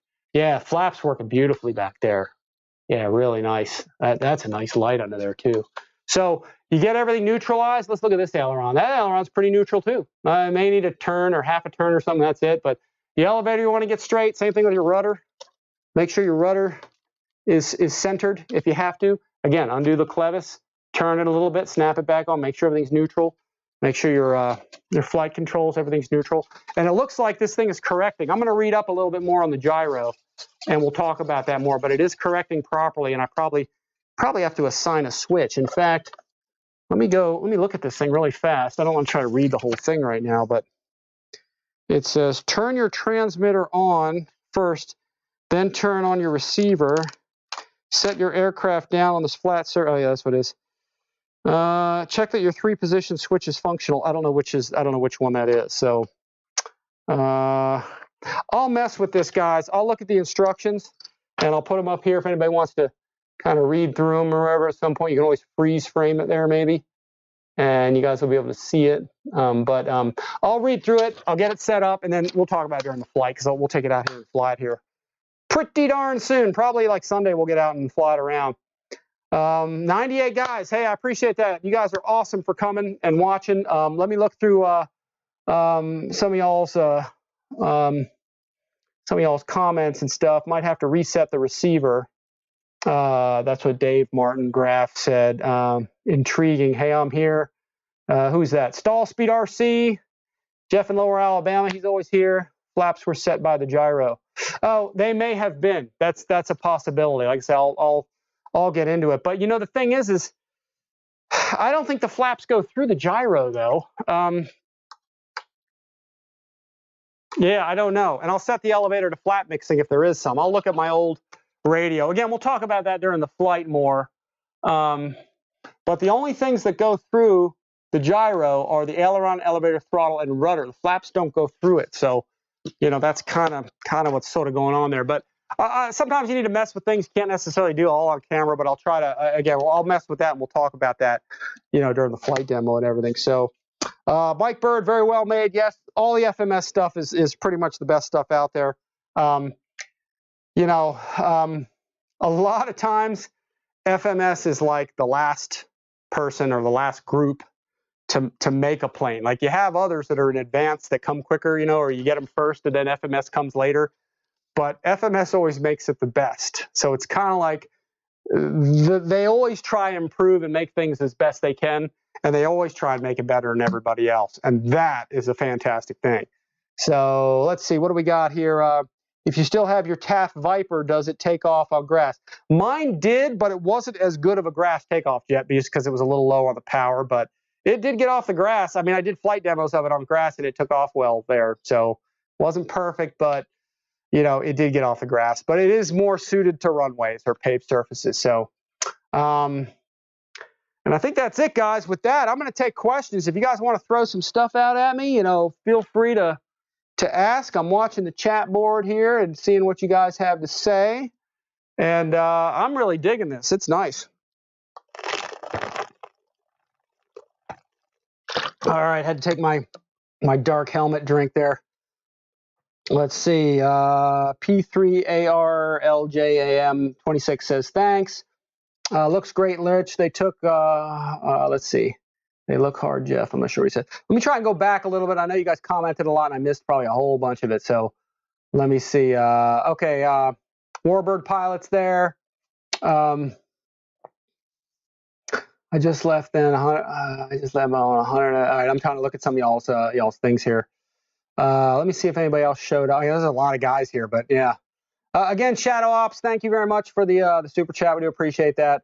And again, guys, rather than super chats, if you guys buy a plane through my links in the description below, it doesn't cost you guys a penny extra, and you guys support our channel. We get a little commission for that, me and Steve, and we appreciate that. We have, by the way, guys, we got all of these things.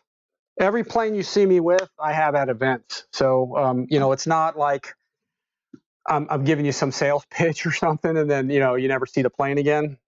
Nah, man, we take these to events because we like airplanes. Me and Steve are just like kind of airplane junkies, man.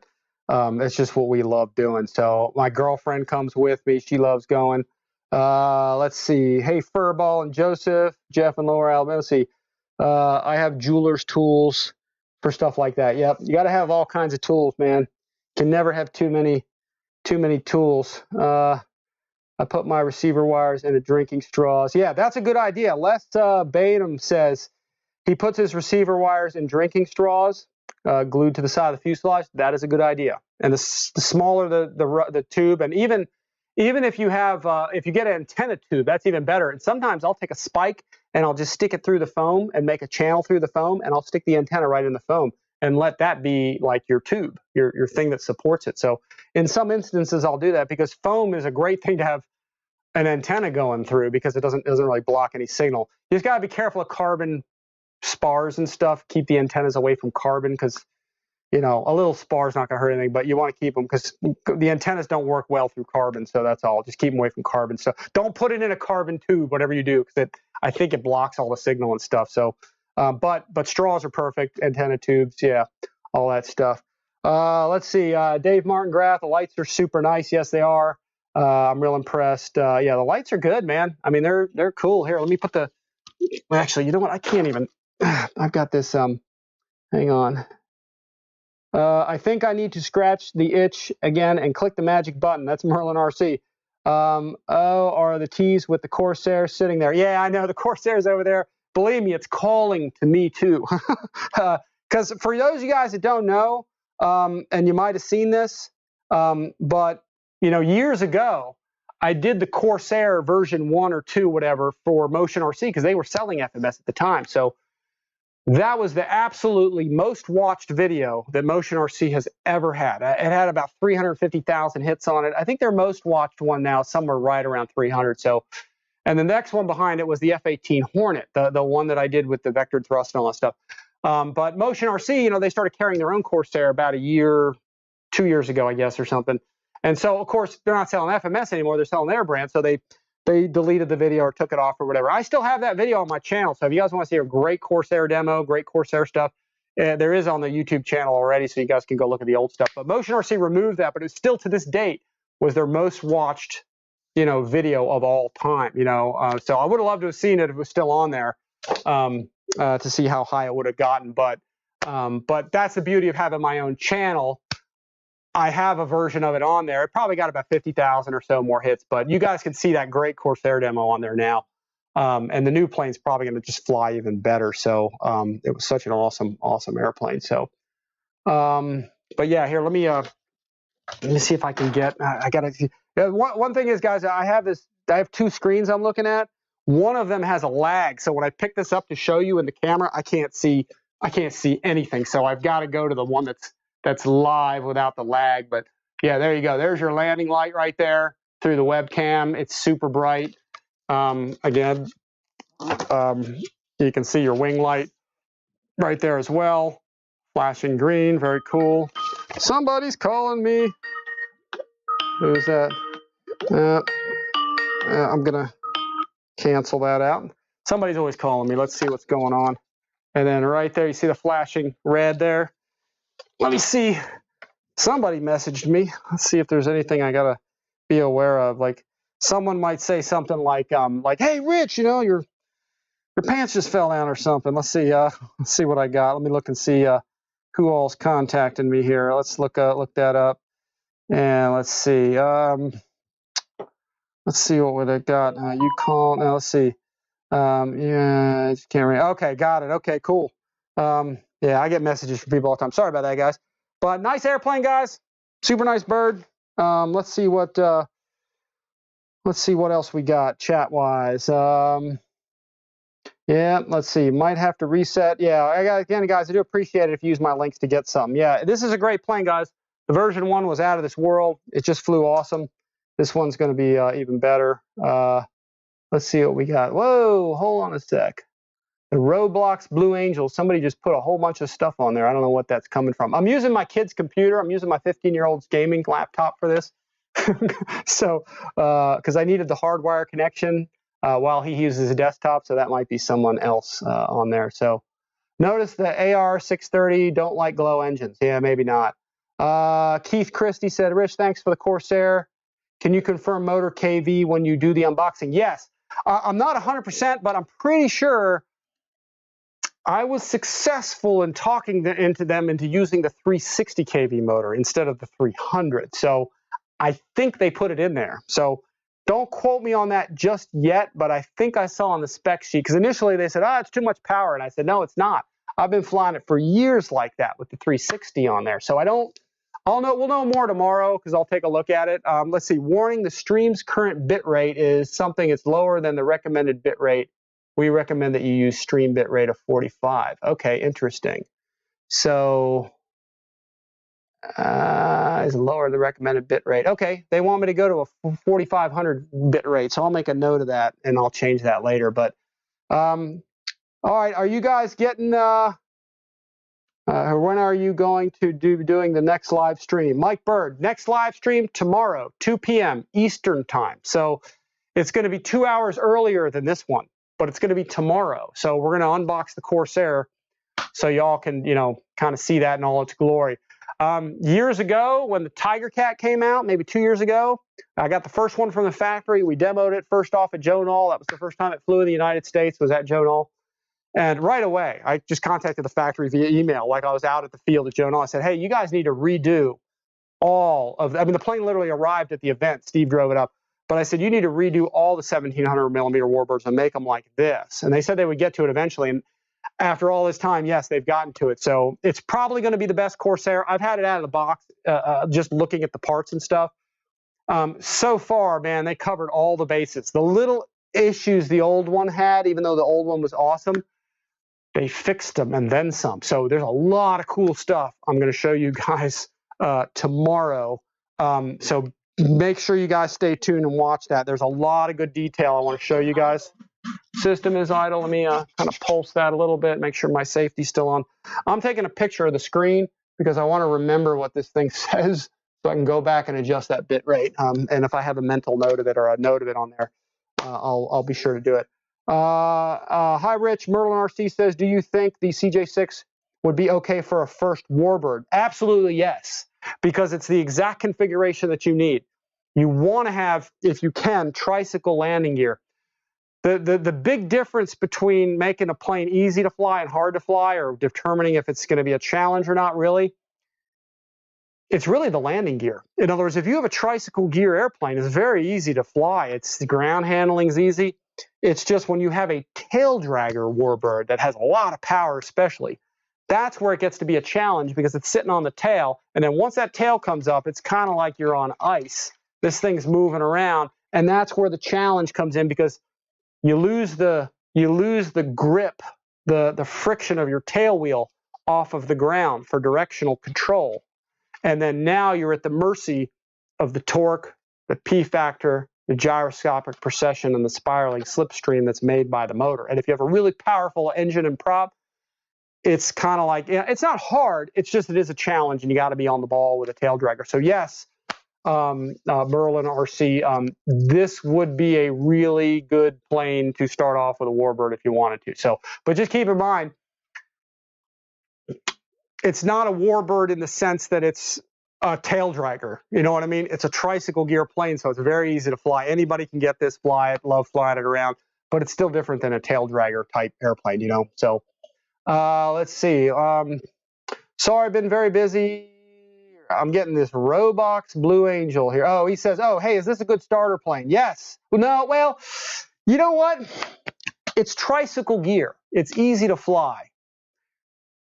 It probably would not be bad as a starter plane, now that you mention it. Typically, we usually start with, sorry about that, man. He's flashing like a million messages at me, and it's right in front of me, and I'm not looking at it. That's kind of my bad. It's kind of like normally, if you watch one of the last videos I just put, actually the last video I just put out when we were at that event, we flew the FMS 1800 millimeter Ranger, which is an outstanding plane for anybody. I mean, it's aerobatics up, but it's a high wing trainer with tricycle gear. It's very similar to this because it's tricycle gear. It's just this is a low wing. So if you wanted to start off with this, I think you could. I mean, I would tend to go with well, it's hard to say because, again, it's a tricycle gear airplane. It's low wing. I mean, I learned to fly on a Piper Cherokee in the real world, so it's a low wing tricycle gear airplane, same configuration. This has a nice dihedral to it, so I'd say, yeah, you probably can. What I would suggest, though, is with any airplane that you get, you don't really need the stabilization, although if it comes with it, use it. You know what I mean? Like the E-flite Apprentice, awesome training plane. It has stabilization in it. But you don't really need that. What you really need is a good flight instructor to go out to the field with you and get it trimmed and tuned, get you on the controls, flying it, and that's what you need is a flight instructor, really. I would recommend a Real Flight 9.5, and I probably can't see that. Real Flight 9.5 or any Real Flight simulator. A simulator is probably like one of the best ways to learn how to fly because you can mess with it at home all you want. You can crash all day long, and it's not going to cost you anything. So I got to do a review of this too, of the Real Flight. I had the last one I had was a 7. This is 9.5. It's awesome. And the 9.5 has all these planes. Like it's got the V1200 you could fly. It's got the A10. It's got a lot of the airplanes. Look, it's got the Twin Otter that I've been flying here lately a lot, and we gave away at the last event. So you can fly. That's the beauty about Real Flight is you can fly a lot of the airplanes. They may even put some of the FMS planes on there. I don't know, but you can fly a lot of the planes that you're probably going to buy and fly, and you can fly it ahead of time with Real Flight. That's the cool thing about it. So think about a simulator. So it's a good way to go. Rich, TT Corsair says it's both on the website, 300 on the part sheet. Yeah, Keith, it shows that, and you might be right. Again, I'm not 100% sure about the 300 or 360 kV motor, but I saw one of the spec sheets come from FMS, and it said 360. So when I open it up tomorrow during the unbox, I'll see if I can. In fact, you know what we can even do? I can unscrew the cowling, and we'll look in the motor because it's not hard to do. There's only 3 screws to get that off. So we'll look at it up close and kind of determine what it is. Even if it is the 300, you got to understand too that the prop on that thing, they went from a 17 to an 18-inch prop, so it's got more surface area, and they went from a 10 to an 11-inch prop, so it's got more pitch. And I won't know so it's got more size, more pitch, and then you can always tweak the ESC and set it for high timing and get a little bit more boost out of it. So, but there's more prop on the airplane. It's a new propeller. So. Hit the bell, all of notifications. Jeff in Lower Alabama. Yeah, guys, like, subscribe, hit the notification bell. The notification bell lets you know when we put new stuff out. We're trying to put out as much as we can, cranking out stuff. Instagram is one place we're really putting a lot of stuff. So Mike Bird says, thanks, Rich. Great time for England also. Yeah, hey, Mike, let everybody know. Let everybody know, your friends, whatever. Let them know that I'm trying to do this on England time a little bit too. I'm trying to help the guys overseas to get on this. So the more people that watch and subscribe and all that, it's awesome. It really helps out. So, and whoever's listening out there, you guys are all watching. Do me a favor. Can you guys tell me, are you getting any choppiness in the video, or are you getting any lag, or are you getting any sound disruption or whatever? Just because I'm getting a warning on my screen that says that the bit rate is lower than the recommended bit rate. So I want to change that next time. But I want to know if you guys are having any issue with any of that. So please comment now if you guys see this, because I just want to know how the streaming's going, because I'm hardwired in. I got 2 really good cameras working, and I got a really good card set up. So you guys should be getting smooth video, and you guys should be getting a really sharp picture, probably sharper than probably most are doing it on a live stream anyway. So let's see. It said, no, it's great. Video is great. Marino Ramos, TT, it's perfect. Okay, good. I'm glad to hear it. It should be. I just want to make sure because I'm getting this message up here. So perfect in New Zealand. That's John T. John T watches some of my stuff from time to time. Skyworks RC, good link. Looks good. No lag at all. Very good. Okay, no clear and fresh. Okay, good. No perfect here in Doncaster, UK. All right, sounds scratchy for just a few seconds. Yeah, if it does it a little bit, that's okay. I just want to make sure generally it's not giving you guys, because this is only my like 6th stream, guys, so I'm still getting used to this. And it's really funky when you're on this end and you're talking to everybody. You don't know. I mean, we can't tell what you guys are getting. We don't, I mean, other than we're looking at this screen. One of them has a lag, so everything I'm looking at has already happened. And I can go to another screen that's real time, but I get my feedback from you guys as to how it's going. So, you know, just let me know. And especially when I get into the building, I'm not even looking at the screen. I try to look at it, but for the most part, let's see. Merlin RC says video and sound is very clear here in Australia. Very good. Awesome. I'm trying to up the quality of all this stuff. Normally when I film an unbox, I'm doing it in 1080p. I'm doing 60 frames. It's very sharp and it's crystal clear. But I got to edit it and then render it and then load it, and it usually comes out crystal clear. But when you do streaming, you lose a little bit of that. It compresses it. So I'm sort of testing if I should be doing live streams with building, or if I should just be doing buildings the other way so you can get the detail. But I think I got it set up where you guys can get the detail and see everything close up. Because I noticed the last video I did, it was good. It was the EC1500, but I noticed after it loaded up and everything, and I watched it a little later, I was like, you know what? It's not as sharp as it probably ought to be. And I know my camera's top notch, so it really should be giving you. I ended up finding a different card to hook up, and actually that was clear in signal, so you guys should be getting a sharper picture now. So even though we're streaming, it should be pretty darn sharp. So all good in England. Les Bynum says, color is spot on. Good. Glad to hear it, guys. I appreciate all the feedback. That really kind of helps me out. So I had a list of a couple little things here. Oh, yeah. The CJ-6, I probably said this before, but it's available now. You guys can get this at Horizon right now. It's ready to go. The Corsair is on pre-order. I'm guessing that if you want a Corsair, the way that it's been working with all of these pre-orders and stuff, and especially with Horizon Hobby, and actually all these model companies, all these model airplane companies, someone said, hey, can I ask what happened to your quantum telemetry system and why you don't use it anymore? I do use it. It's just that the last couple times I tried to use it, hang on a sec. Let me see. No, I thought it was in there, but it's not. The last couple times, actually, system is idle. Hang on a sec. The last time I used it, it was giving me a little bit of a headache. So I got some more quantum telemetry stuff. For some reason, it wasn't working, so I got to troubleshoot it. It was giving me some issues, and I only have like 2 of them left because Hobby King used to make those things, and they stopped making them. So it's kind of sucks because those were the best, man. And I've told Hobby King a million times, guys, you know, for your benefit, I could probably sell thousands of those because everybody sees it on my channel. How come we don't make it anymore? But they don't. I don't know what it is. It always seems like they make something good and then they get rid of it. But yeah, the Corsair guys. Here's what's happening since COVID started. All these model airplane companies, hobby companies, their sales have tripled. Okay, it's just a reality because you know people who are going to go on a big vacation or they were going to buy themselves a speedboat this year or something else, they said, "Now that's off."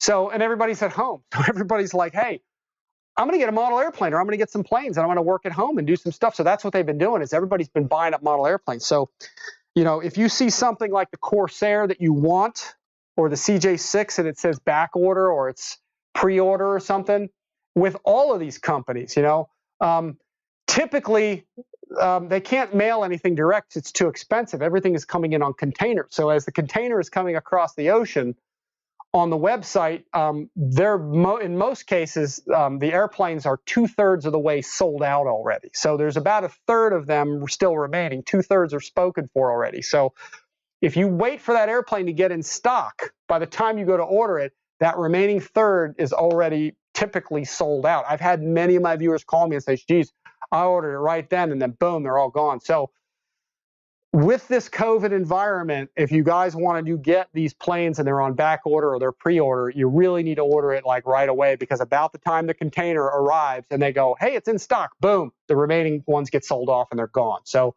you kind of have to kind of order it in advance. The beauty about Horizon Hobby is that when you order something through them, especially if you use my link or whatever, if you order through Horizon, they do not charge your credit card, okay, until it ships. So I know with like Motion RC, they charge it immediately. Just they take your money and they probably use it to buy whatever. But that's just how they operate. There's nothing wrong with it. It's just that I like it when they don't charge the card until the thing ships, and that's how Horizon operates. And I think that's the best way to do it. So if you guys have to back out of it, you know, before the container arrives, you can just cancel the order. It's not a big deal. So anyway, let's see. What else do we got? Video's great. Charles, it's been great. Olson, Aviation Crew Chief, Furball. I'm trying to name some other guys. I'm calling some people out here. Let's see. MSJRC, 2 thumbs up. Pontiac F. Let's see. Paul Slade, we already talked to. Let's see. Oh, yeah, we went through that. Let's see. Who else is Les Bainham? I appreciate that. All okay in England. JCB 67. Maranio Ramos. Hey, can I ask what? Oh, that's all right. You already asked me about the telemetry. Super sharp. Furball says good. It should be. I'm using a high-end camera. Corsair due in October. It says, yeah. I think it's like October 30th, folks. I think, if I'm not mistaken, that's kind of the day it's supposed to arrive. So, yeah, it should be coming. So, I'm dying to get that Corsair out, man, because, you know, years ago when I started doing this FMS stuff, here, let me take a little drink, guys. Years ago when I started doing this FMS stuff, and I did some stuff with Motion before that, actually, that Corsair, the P51, the big 1700 millimeter P47, those were like the holy grail of airplanes, like at the time. So, and we did a killer video on that Corsair. So spent a lot of time on it. It's still on my channel, so you guys can always go watch that video on my channel anytime. So it's always up there. We had music, and I think it was the first flight I ever did where I didn't edit. We just took off, flew around, did all the maneuvers, touch and goes, inverted, loops, rolls, steep turns, everything. And then, you know, the Motion RC guys actually told me that. They said, that's the first time we ever see anybody do that, you know, and it was like, yeah, it wasn't that hard. I mean, I had to do that actually in real planes with real people that are trying to kill me. So, you know, I figured if I could do that, I could probably do it with a model. So, but yeah, that was awesome. Oh, is there any flap mix in the instructions? You know, that's actually a good question. Hang on a second. Let me jump up here real quick. I'm going to walk over here for 1 second, and I'm going to grab the manual. That's a good question. I don't even know if that was in there. That might be something I have to discover. Here, let me walk over. I'm coming back here. Hopefully I don't break anything. Or here, let's see. Walking across. Let me pull this up. I think I remember in the past, FMS stuff didn't show too much of that. You just sort of had to figure that out. I know all the Horizon stuff, they tell you everything. I mean, you know your general elevator flat mixing all the time. No, I don't see anything. But you know what I can do? Is I think, you know what I think I can do? My CJ-6, the old one, that's a good question. Let me fire this up. This is my DX7. I use this a lot too. Great radio. It's just a little older. There we go. CJ-6. Actually, I already pulled this up before. That's right. But I didn't really look at this. Flap system. Yes. You know what it shows? And it depends on the flap settings. But here, let me go. I'll show you exactly what it says, actually. Here. It shows at position 1. I'm going to put that up there if you can see that. I don't know if that's going to come through or not. Position 1 is 5%. Position 2 is 10%. So I did do a little bit. So I will program that into the new radio. I think you can see it there. So turn it this way. Weird. Oh, no, it canceled out. Hang on. What on earth did I just do? No, there we go. All right, now it's lit up again. So yeah, 5% and 10% is what it looks like. So that should hopefully focus it on there. Yeah, there it is. Well, that's kind of, there we go. 5% and 10%. So I'll dial that into this one and do it because airframe's the same. It should be about the same. So good question though. That's something I actually missed, but I would have figured it out as I flew it. So, but that's that. So good question there because that's something I would have had to figure out there. So let's see. Hey, Rich, in planes that use 4 or 6S power, do you need or is it helpful to change props? That's from Olson Aviation Crew Chief. I'm not sure what you're asking. So try to rephrase that because I don't totally get that. Bring it to the field on 24th October open house. Victor Poport, man, he's there. I hope I said your name right. I probably screwed it up. Yeah, I'll try to. In fact, I'm planning on coming. It's right before Top Gun, but I'll try to bring it. In fact, I'm planning on coming. I think that's Saturday, right? So I'll, in fact, let me look at my schedule. Victor's down at Osceola Flyers, I believe. I got your message. I do have it. So, and in fact, where's Victor at? He's on here somewhere. Here, let's do a. There he is. All right, guys, I'm going to plug it. Since Victor was here to talk with us here. Let me throw this out there. I don't have anything up for this, but here's what I can throw out there. If you guys can come out, well, I think we're going to be there, guys. This is open house, October 24th through 2020. I forgot about this, but Victor reminded me. Come fly with us, no landing fees. Osceola Flyers. You should have all the info. There's Victor's number there, phone number there. I hope that's okay, Victor, but they're going to call you. I guess this is his card. So this is the flyer for it, though, guys. It's a live flyer on my phone. So that's where it is. We'll be there. So come on out and fly. It'll be fun, October 24th. So check that out. I mean, I'll probably do. Maybe I'll post this on my channel too, so everybody can kind of see it. So, but yeah, come on out, Victor. We'll do our best to be there, unless I get called to work or something weird. So that could happen. But yeah, I'll plan on coming for sure. So, let's see. Good to see you here, Victor. I have a lot of old FMS Warbirds when they first came out. Yeah, I got a lot of my early. Well, I have all mine. I mean, pretty much every video I ever did of an FMS plane, I pretty much have them all. Like I said, I even got, the older. This is my one of my Tiger Cats. And somebody said, who was it that said there later that earlier? Someone said that they bought a. Who is it that said they did that? Somebody bought a. Yeah, purchased Olson Aviation Crew Chief said, purchased 2,000 millimeter Beaver version 2 from my link. Great plane. Yeah, I appreciate that, man. That really supports us a lot. I want to thank you for doing that. That's awesome. That's a great airplane. I got the wings for it right up there. They're just sitting there on my rack. So, because that's a standard plane, the Beaver. That's an airplane I'll always have. I'll always keep one of those flying because it's big, it flies great, it's awesome on floats. This is one of those planes too. That's why I kept my original one for so long, because it's such a good flying plane. Receivers in it, flight ready to go. This one will be ready to go too. At this point, just to save space though, I'm probably going to end up either selling that or donate it or give it away or mail it or maybe do a giveaway or something. We'll see. I might give it to Steve because Steve's always helped me out. I usually give Steve planes and stuff. So, because I can't keep too many planes, I gotta be able to walk in the house a little bit. So, because I got planes, there's planes everywhere. I mean, it's just but that's how it is. That's just the reality of it. It's all good. So, let's see. All right, Victor, we'll be there, man.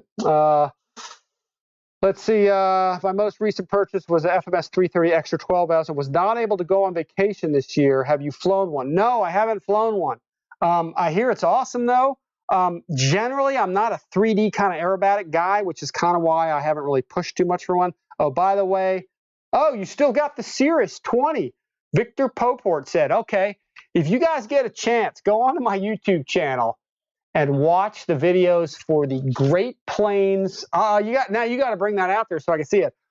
I did videos of the Great Plains Cirrus. Was it Cirrus 20 or Cirrus? Oh, geez, what was the number on that? Anyway, fiberglass electric airplane. Awesome plane. Probably the best performing plane that I had, but they weren't really selling them anymore, I think, when I sold mine, and I very rarely sell planes. And I got to say, that was probably one of the best planes I had. And I had a hard time selling it because it is that great of a plane. It's just rocket fast, flies nice and slow well. It's a wood airplane, wood and fiberglass fuselage, wood wings. Awesome model from Great Plains. But Victor wanted to buy it, and I was like, I got to make room for new stuff. And that's the only time I usually sell planes, is when I have to make room for things. And then maybe they're not selling it anymore. I'm like, okay, I got to let go. It's hard to let go of planes sometimes, but sometimes I got to do it. So, and I knew Victor's he's out there flying all the time. I know he'd take care of it. So he says he still has it. So maybe we'll see it on the 24th. That'd be awesome. In the Beaver, it can use 4-cell or 6-cell. Is it necessary to change prop with different pitches and Oh, I don't think it's necessary. No. But if you put more load on it, you might need to change. No, I don't think so, because I think you can even use a 5-cell in that plane if you want to. I've actually never flown it on. In fact, you can answer, Olson, you can answer this question for me. On 4-cell, how does it fly? I mean, does it fly really well, or is it lacking for power? Because I know on 6-cell, it's a rocket. I mean, it has so much extra reserve power that I would imagine on 4, it's pretty good. Pontiac F says, you need my address. Yeah. Question mark. Yeah. SR20. Was it an SR? I think it's an SR22. SR22T. That's the airplane it was. Great Plains. SR22T, I think. 6-cell. Awesome airplane. If you guys want to see a really cool 3 really cool videos we made, we did an unbox, assembly, a flight demo of that thing. Just do a search for like Great Plains SR22T by RCINFORMER or something, and man, you'll get some killer videos that we made of that. I spent a lot of time on those. That plane was worth every penny and worth the effort putting into it, because it was just an awesome plane. I kind of wish they'd bring that back. I don't think they make it. I don't think they stopped making it a long time ago, but it's pretty darn awesome. So Olson says, need to maiden it yet? Okay. Well, if you're going to main it, then just put 6-cell in it and fly it. You just don't need to use all the throttle, but you use what you need. I've never flown on anything but 6. So Brad Butler says, love the FMS Beaver, just made it today.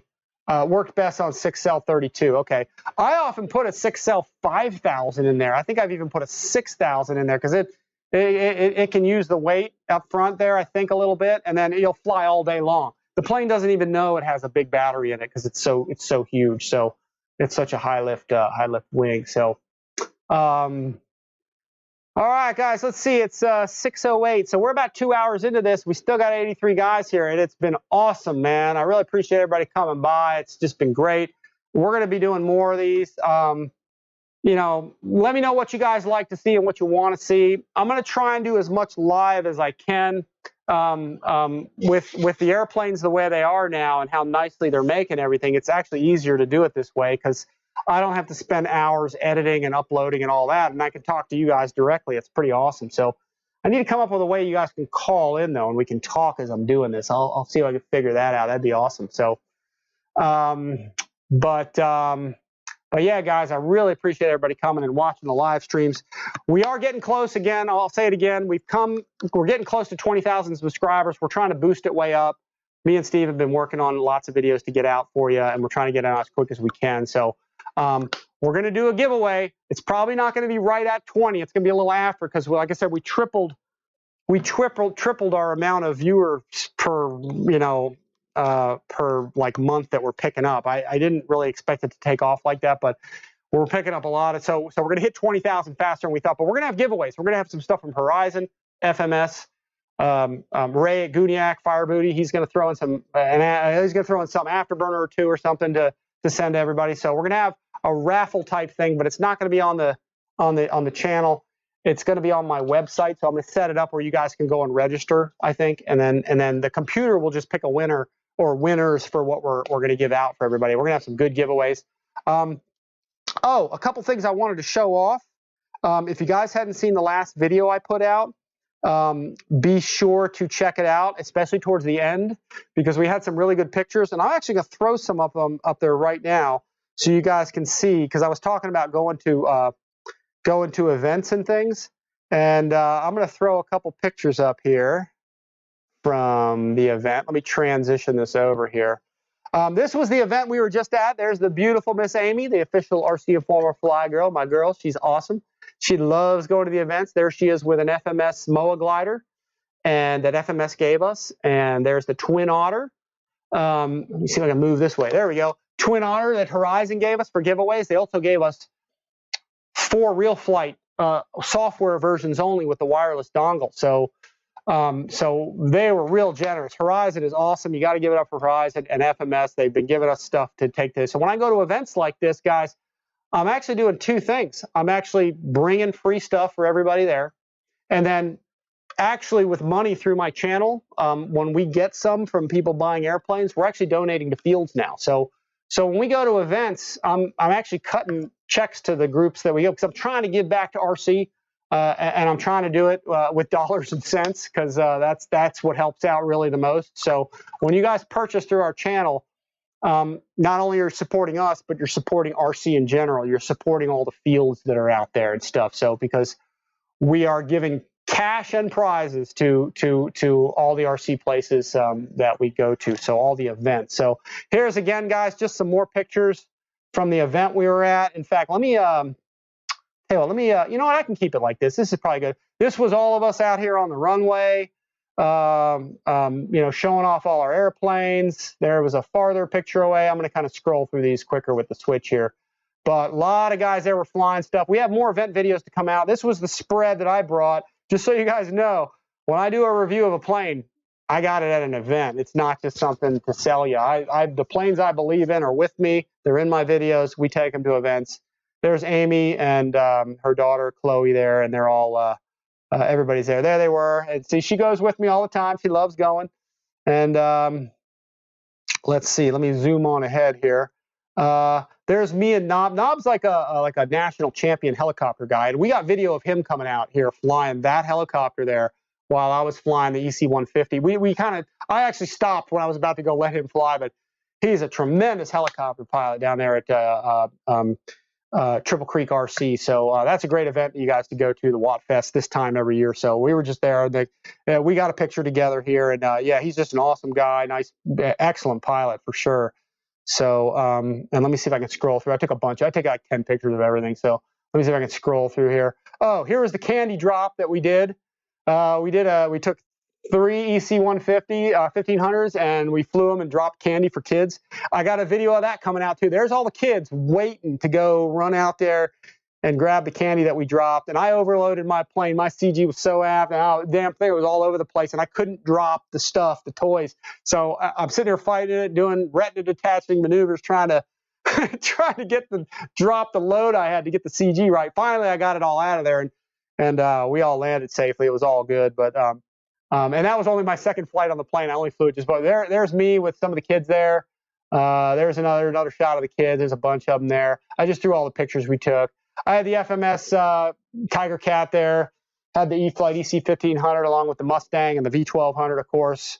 You know, we fly all this stuff, folks. It's not a fabrication. There's me and Steve in the middle there. You can see I had my Arrows MiG-29. We'll have a video of that with the F-16s.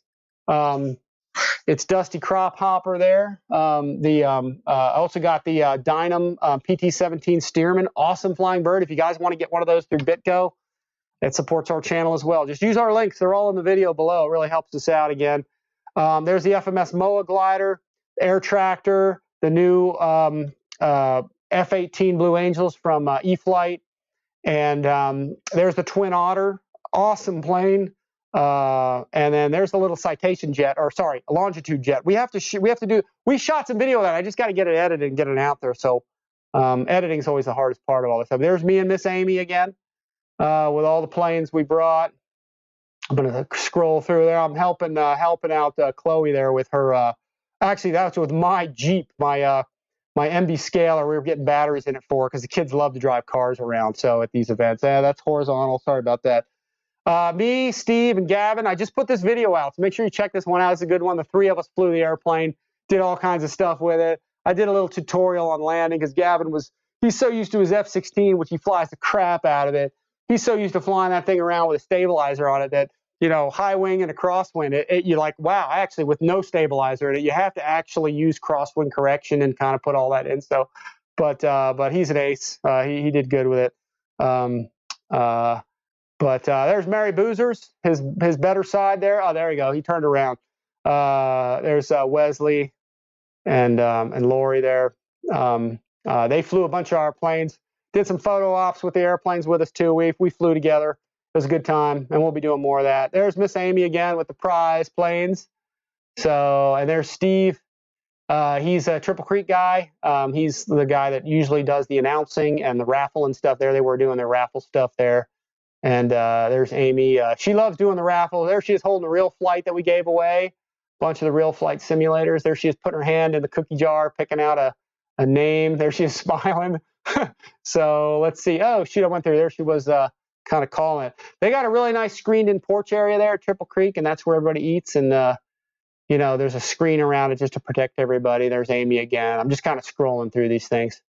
So she's better to look at than all the rest is. So there's Wesley, and there's Lori. And again, there's the crowd there. I think I'm cycled through all of it now. I'm just tapping a key and scrolling through everything. So, yeah, guys, we do appreciate the support. Let me kill this thing. Kill the slideshow. I thought I would do that. I kind of forgot to. Let me get rid of that. So yeah, we appreciate the support, guys. Like I said, we're bringing cash. We're bringing prizes to all the events we go to. So when we get out there, when you guys purchase again through our links below, you know, it supports not only us but you know every place we go. So we do appreciate it. But let me see what we got for viewers. I'm gonna kind of go back. I think it's about time to sign off. We still got 78 guys, so this has been a really great show. Really great turnout, guys. Let me try to get through a couple of, there's only been a few questions here that were added on here. Let's see. I'm waiting for the new version of a FMS BF109. I'd love it if they did that. And it would be spectacular if they made one, because the original one was awesome. But if they built it to today's standards with upgrades, it would be that thing is just like a bullet to fly. And it was awesome. Landing, it's a challenge without dragging a wing, but that's not the FMS plane. That's a BF109. They're just challenging. So because of the narrow landing gear. Brad says he's excited to see the 1700mm Corsair. Me too. I'm dying to get it out. We're going to do it tomorrow, guys. We're going to get it together. And I am pumped, and I've been waiting 2 years for that thing. So I've been twisting their arm at FMS to make that. So I have the version 1 winter camo, which I think was the best one. Love that plane. 6S capable would be amazing. Yes, you could actually probably change the motor and make it 6S yourself if you wanted. But you didn't hear that from me. So let's see. Thanks for a great show, Rich. Looking forward to the Corsair. Mike Bird from England, Great Britain. Thank you for coming, man. Appreciate it. Let's see. Are they going to make the real flight for Apple in the future? I don't know. Honestly, I'm not sure. Rich, love your thought, unboxing, your thorough unbox reviews, top notch. I look forward to your most. Olsen Aviate, thanks for watching. I appreciate that. I've made special effort to make it that way. There's so many people doing reviews. They're doing them the same way. They're all in the back. They're opening boxes. I can't get enough out of it. So when I see it, I'm like, I'm not getting anything out of this. And that's why I started years ago doing my unbox the way I do it, where you don't see me. You just see the box, and I'm putting it up to the camera. I want you guys, it's basically like I got a camera attached to my head when I'm doing this, and you see what I see, because that's what I want to see before I buy something or I get something. So I appreciate you noticing that, because that's what I've been trying to do, is give you guys the detail that I see and the things I want to see when I'm looking at it, you know, and I can give you my commentary on it too. So let's see. Appreciate that, Olson. USB-C cable with the gyro provided. Do they provide software to set the gyro? That I don't know. Honestly, I don't know. First time I've seen it in there, so we'll talk about that. Everyone looks so happy in the pictures, Rich. Yep. Let's see. Will you be reviewing any Flex Innovations planes? I hope so. I'm usually not too much of a sport aerobatic guy, but because most of their stuff is kind of sport related, 3D kind of stuff.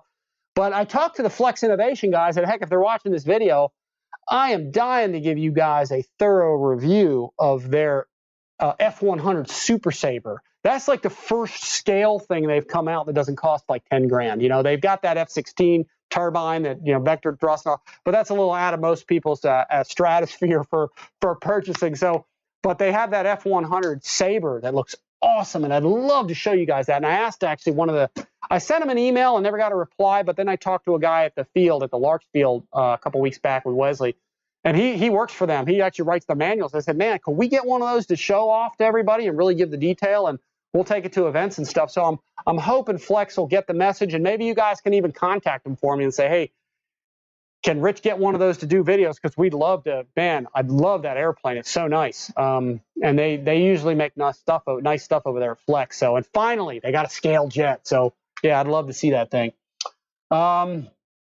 Anyway, guys, I think we're going to close it out. We're at about 6 hours, or sorry, not 6 hours, 6:20. So about 2 hours. And Skyworks RC says, we'll be very, oh yeah, he said sweet aircraft Flex. Yeah, Flex makes awesome stuff. Don't get me wrong. Their stuff is out of this world. It's just geared more towards the sport flyer, you know, and towards the aerobatic stuff. Because, you know, Kike's world champion, he invented 3D flying, basically. He's the godfather of that stuff. So that's his niche. That's his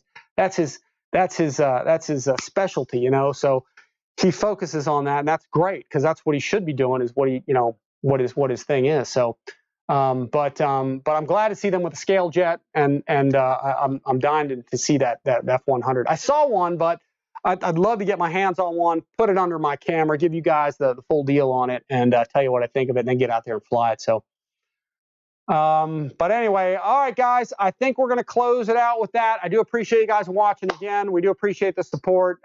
Check our links in the description below. Anything you get, again, through our channel, through our links, it supports us. We appreciate all that. Check us out on Instagram. We're going on daily, guys, daily. So we're putting posts up all the time. So follow us. That helps us grow too. Spread our videos around, please. Me and Steve's videos, you know, tell your friends about them. Tell everybody, like and subscribe, and hit the notification bell. That's all ways to support us for free. Merch stores below. You guys can get a shirt there. I'm going to be improving those.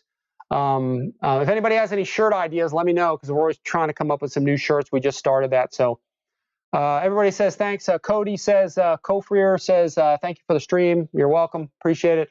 And that's it, guys. We're signing off. Come back tomorrow, because tomorrow's the big day. We're going to do the Corsair. I'm dying to get that. It's been, like I said, it's been like 2 years. I've been flying that airplane for the last 8 years, the original one. So it's kind of like it's come full circle. We finally got the latest version of it. And just from peeking in the box at it, it's awesome. Like, they killed it, man. That's what FMS does, man. As soon as somebody makes a great airplane and you think it's the greatest thing in the world, FMS makes one and blows the doors off of what you just saw. So it's going to be cool. So stay tuned, guys. See us at 2 p.m. tomorrow evening or tomorrow afternoon, and we will be here showing you everything. So once again, guys, I do appreciate y'all watching, and we'll see you guys tomorrow. Thanks again.